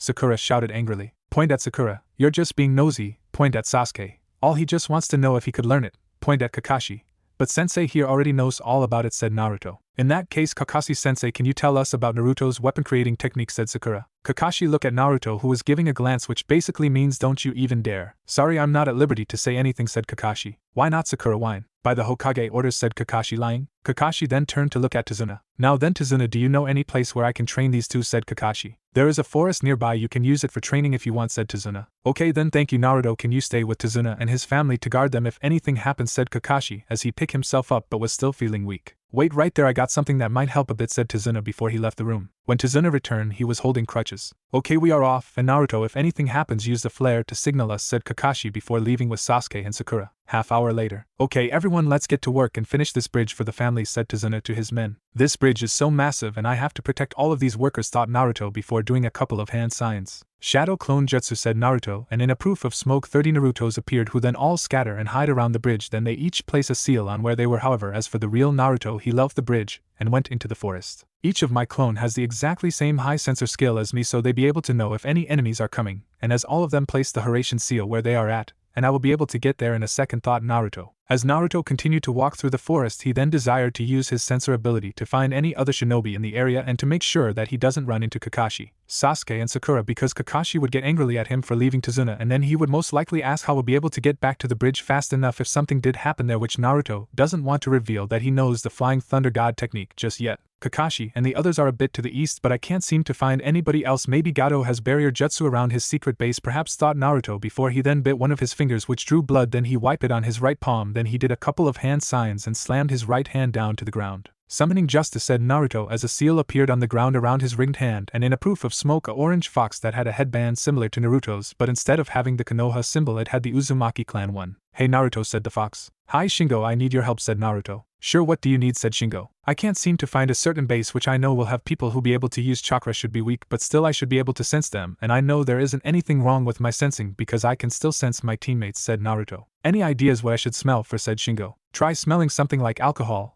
Or even drugs, said Naruto. Yeah, I smell a whole lot of it, said Shingo. Okay, lead the way, Shingo, said Naruto. Sometime later at Gato's secret base, as Naruto follows Shingo deeper into the forest, they finally found what they were looking for, Gato's hidden headquarters. As Naruto looked at it, he saw that it wasn't a tall building, but he guessed Gato had built it underground inside, and this part was just the entrance. But the thing that still caught his attention was that ever though he can see the base, he still couldn't sense anyone from it. Minus, let's do that just before we go in, said Naruto. Right, said Minus. Ninja art. Beast sense connection, said Naruto. Ninja art. Human sense connection, said Minus. The technique allowed the summoner and the summoned to connect their senses with each other. In other words, for a summon like a fox who are great at hiding, they could watch events without being detected, whilst the summoner will be able to watch it as well and also allow the summoner to speak with the summoned, though thought. Alright, let's go, said Naruto. Just before they entered Gato's base, Naruto placed a Hiraishin seal on a tree for a quick escape, then they split up. Minus then turned invisible and went down a one hallway, whilst Naruto went the other way and uses his chakra to walk on the walls, with Minus inside of a room. As Minus walk around, he suddenly smell fruit coming from a room, and as he walk in and hid in the shadows just in case, he saw a man resting on a bed, whilst the boy that saved Zabuza's life and wasn't wearing a mask so anyone could see that he had brown eyes, and that he was sitting down next to Zabuza peeling apples until he saw a small man who was wearing a business suit on and had sunglasses on with two other men that had swords strapped on them. Zabuza, I have heard from my men that Tazuna is still alive. Why is that, said the small man. I underestimate the shinobi that Tazuna has hired, Gato, said Zabuza. When I hire you, I expected results, you being the demon of the mist after all, said Gato. Don't worry about it, I got a plan, you see, said Zabuza. Oh, what is it, said Gato. Simple, really. We let them get close to finish the bridge, but then Haku and I come in and kill the Konoha ninjas and Tazuna, then we destroy the bridge, which will destroy any remaining hope that these people have left, said Zabuza. Yes, that would work perfectly, however there is one more thing, said Gato. What is it? Because of your failure I had to hire another shinobi to aid. Another shinobi? Who is it, Zabuza asked curiously. He's from that New Sound village, and its leader of that village doesn't care what kind of job, just as long as I pay them. Anyways, the person taught they sent was a kid who's in the bingo book, like you said, Gato. A kid in the bingo book? Who is it, said Zabuza. They him, that the white demon from Sound. It's kind of fitting for him to work with you, the demon of the mist, said Gato. I'll check up on the bingo book to see who exactly is he, thought Zabuza. And also Zabuza, Gato said as he then started to walk towards Zabuza. However, Zabuza, if you do fail me again, then neither you or your assistants will leave this land alive, said Gato as he reached out to grab Zabuza's face. But as he did, the boy that was sitting next to Zabuza quickly grabbed Gato's wrist and broke it. Ayer! Gato screamed in pain. Don't you lay a finger on Zabuza-san, said the boy. Gato's bodyguards both went and was about to grab their swords, but Gato used his other hand to tell not to, and then he went towards the door. Just make sure everything goes accordingly, planned Zabuza, or else, said Gato before he left the room. With Naruto, Gato's vault. As Naruto continued to go down in Gato's base, he finally came to Gato's vault, where he kept everything that he has taken from the villagers and other things. However, it was guarded by 8 men and was locked, with the only way to get in was with a unique key that no doubt that Gato kept on him all time. So Naruto quickly perform a sound barrier seal, then he knock each guard as fast as possible. After he tied them up, Naruto then place his hand over keyhole and channel his chakra moldo it to find out what shape the key was, and once he found out, he then created an identical copy of it and opened the vault. As he walked around in the vault, he saw books, paintings, statues, bags of money, and then Naruto saw it in the middle of the room, a light green glowing crystal orb that had red seals on it. This is it, said Naruto as he looked at the orb. These seals on this orb are similar to the one at the compound and around my wrist, but there is a couple of differences. This is probably the thing which prevented me from sensing anyone here before, but if that the case, why does Gato have it? Maybe a shinobi he hired informed him about it, and he desired to use it. If anyone sends any assassins after him, they wouldn't be able to find him, thought Naruto. However, just then Naruto quickly turned around and brought out his black-bladed katana to block a strike from the person who just tried to kill him. It was a guy who looked to be around the same age as Naruto. He had tousled white-blue hair, thin eyebrows, with golden eyes, and a pale complexion. He wears a dark blue sound forehead protector on his head. He wears a loose-fitting dark blue kimono shirt with billowing, overlong sleeves, black arm guards that cover his forearms, black pants, over which hangs a blue cloth that covers him from his stomach to his knees, which he secures with a white rope belt and black calf-length shinobi sandals. Who the hell are you? Naruto asked as he held his ground against his attacker. Name's Mitsuki, and you the now revealed Mizuki asked curiously. This isn't the same Mitsuki who's teamed up with Boruto, this is actually Log, who is Mitsuki's older clone sibling, and if you are wondering why his name is Mitsuki instead of Log, look on Log's background on Narutopedia profile or wait and see. Naruto Uzumaki said Naruto. Well, Naruto Uzumaki, you must have some skill to be able to not only break into Gato's hideout, but also manage to break in this vault undetected, said Mitsuki. And you must have some skill to be able to find me, said Naruto. I got to get out of here before everyone else in this place finds out I'm here, thought Naruto. Naruto managed to push Mitsuki away from him, desired that he come back later on, take only Gato's money whilst giving all the villagers their money that was taken from them, but for now he was going to take the orb and examine later, but before he did he sent a message to Minus telling him that he can return home. Then he undid the connection between them and teleported away just in time as Mitsuki launched another attack on Naruto. He teleported away. Interesting, I guess this job isn't going to be boring after all, Mitsuki thought curiously. With Naruto outside Gato's hideout. That went well, Naruto said himself. Just then Naruto retrieved the memories from one of his shadow clones at the bridge, telling him that Kakashi was on his way to them, so Naruto used the Flying Thunder Jutsu to teleport Ed to where the clone that had dispersed just was, at the bridge. As Naruto arrived at the bridge a few minutes later, Kakashi arrived but was alone. Naruto then came out of his hiding spot. Where the other two, said Naruto. Still there at the forest, said Kakashi. How's their training coming along, said Naruto. Well, Sakura managed to understand the tree climbing practice, and did it perfectly, while Sasuke is having a bit of trouble with it, so he's trying to get it, and I ordered Sakura to keep doing it to improve her chakra amount, said Kakashi. So why did you come here then, Kakashi Tazuna? Well, I came to see how things coming along, said Kakashi. We haven't had any trouble whatsoever, which is kind of making me worrying, said Tazuna. I don't think they would be coming here soon, said Naruto. Why is that, Naruto? Kakashi asked curiously. I think they intend to destroy the bridge just before you finish it, said Naruto. Why would they do that when they could just destroy it now, said Tazuna. Because I believe Gato wants to destroy any remaining hope he left, said Naruto. How do you know that, Naruto, said Kakashi. It's the best way to stop all attempts of rebellion against him, said Naruto. I see you're right, it would be better for him in that way, Naruto, said Kakashi. However, I wouldn't be surprised if Gato hires another shinobi to work with Zabuza and his fake hunternin, said Naruto. Yeah, you're right, Gato might do something like that, said Kakashi. Later that day at Tazuna's house, everyone was in Tazuna's living room except for Tsunami. She was in the kitchen making dinner for everyone while Tazuna was talking with Kakashi. Naruto was reading a book. Sasuke was resting from all of his training and was thinking of ways how's he going to hurt his older brother. Sakura daydreaming about her marrying Sasuke, and in the corner of the room was Tazuna's grandson Inari. Why are you even trying, said Inari. Everyone stopped what they were doing and turned their heads to look at Inari. There's no point fighting against Gato, he always wins, he's just as strong, it would be better if you leave and save yourself before he kills you, said Inari. HMP, nobody is stronger than the Uchiha clan, said Sasuke. Yes, Sasuke-kun is right, said Sakura. You don't know anything about pain, we live in fear whilst you live in peace, said Inari. Then you really don't know anything about what Konoha is truly like, said Naruto as he got up and walked towards the door. Naruto, where are you going, said Sakura. Fresh air, said Naruto. You really shouldn't go anywhere without backup, said Kakashi. I'll be fine, said Naruto before he left Tazuno's house. A few moments later Indri went to his room. I'm sorry for Indri, he hasn't been the same, his stepfather Kaiza was killed by Gato and his men, said Tazuna. What do you mean, said Kakashi. A few years ago, before Gato arrived here at the Land of Waves, Inari fell into the ocean but was saved by Kaiza after Kaiza became a role model for Indri. And he had a saying, protecting the things you love with both arms. Kaiza married Tsunami a father, but one day there was a flood that was going to destroy everything, and there was only way of stopping it by closing two large gates. However, nobody could reach them because it was on the other side of the overflowing river, but Kaiza just dived in and managed to close them, said Tazuna. Wow, he sounds like a great man, said Sakura. Yes, he was until Gato and his men show up, said Tazuna. What did they do, said Kakashi. First Gato bought out, or blackmail, every single shipping company here, then he started to overprice every little thing until Kaiza tried to stop him, but Gato had his men beat Kaiza down, but then Gato had his men chop off his arms to mock Kaiza's saying, and after Gato brought Kaiza out in public to executioner him because Gato wanted to show everyone what happens to them if they ever go against him, said Tazuna. That's terrible, Sakura said, upset. A few moments later Sakura desired to ask her sensei a question. Kakashi sensei, what did Naruto mean that we don't anything about what Konoha is truly like, said Sakura. You may have noticed it back in the village how the villagers treated Naruto, said Kakashi. What do you mean, Kakashi Tazuna? It's not my place to say, but what I can tell you is that it is because of it Naruto isn't the most friendliest guy in the world, said Kakashi. At Tazuna's house, almost everyone was in Tazuno's living room except for Indri, who was in his bedroom, and Naruto, who hasn't come back last night. Kakashi wasn't worried about Naruto, he knew Naruto could handle himself easily against thugs and bandits. And if Naruto was fighting against a shinobi, Kakashi would have sensed it. Tazuna, I think today Zabuza will be coming, said Kakashi. Yeah, I think you're right, said Tazuna. Sasuke Kyun, Sakura shouted in worry for Sasuke. But Kakashi-sensei, Naruto hasn't come back last night, said Sakura. Yeah, you're right, Sasuke, could you find Naruto, said Kakashi. Why me, said Sasuke. I need stay here to guard Tazuna and you will be able to find him a lot quicker than Sakura would, said Kakashi. Fine, I will, said Sasuke as he got up and walked out through the door. With Naruto in the forest. Naruto was currently laying on the ground resting in the middle of the forest after doing his intense training last night. However, he wasn't alone, as the boy who was with Zabuza at Gato's base, Haku. He with long loosely black hair, pale skin, dark brown eyes, and he was wearing a pink, sleeveless kimono with pale red edges and decorated with small plum-colored swirls that went to his ankle. Around his waist was a simple white obi tied in a bow, and he had a pair of light brown sandals with black straps and had a dark-colored choker around their neck. Haku was walked through the forest collecting herbs to increase Zabuza's healing process until he came upon a sleeping Naruto, and he immediately recognized his as one of the genin that is guarding Zabuza and his target. He's the one who gave Zabuza-san trouble. It's best if I take him out here and now, thought Haku as he walked towards Naruto. As Haku stood over the sleeping Naruto, he was thinking of which way he should kill him, which would be the less painful.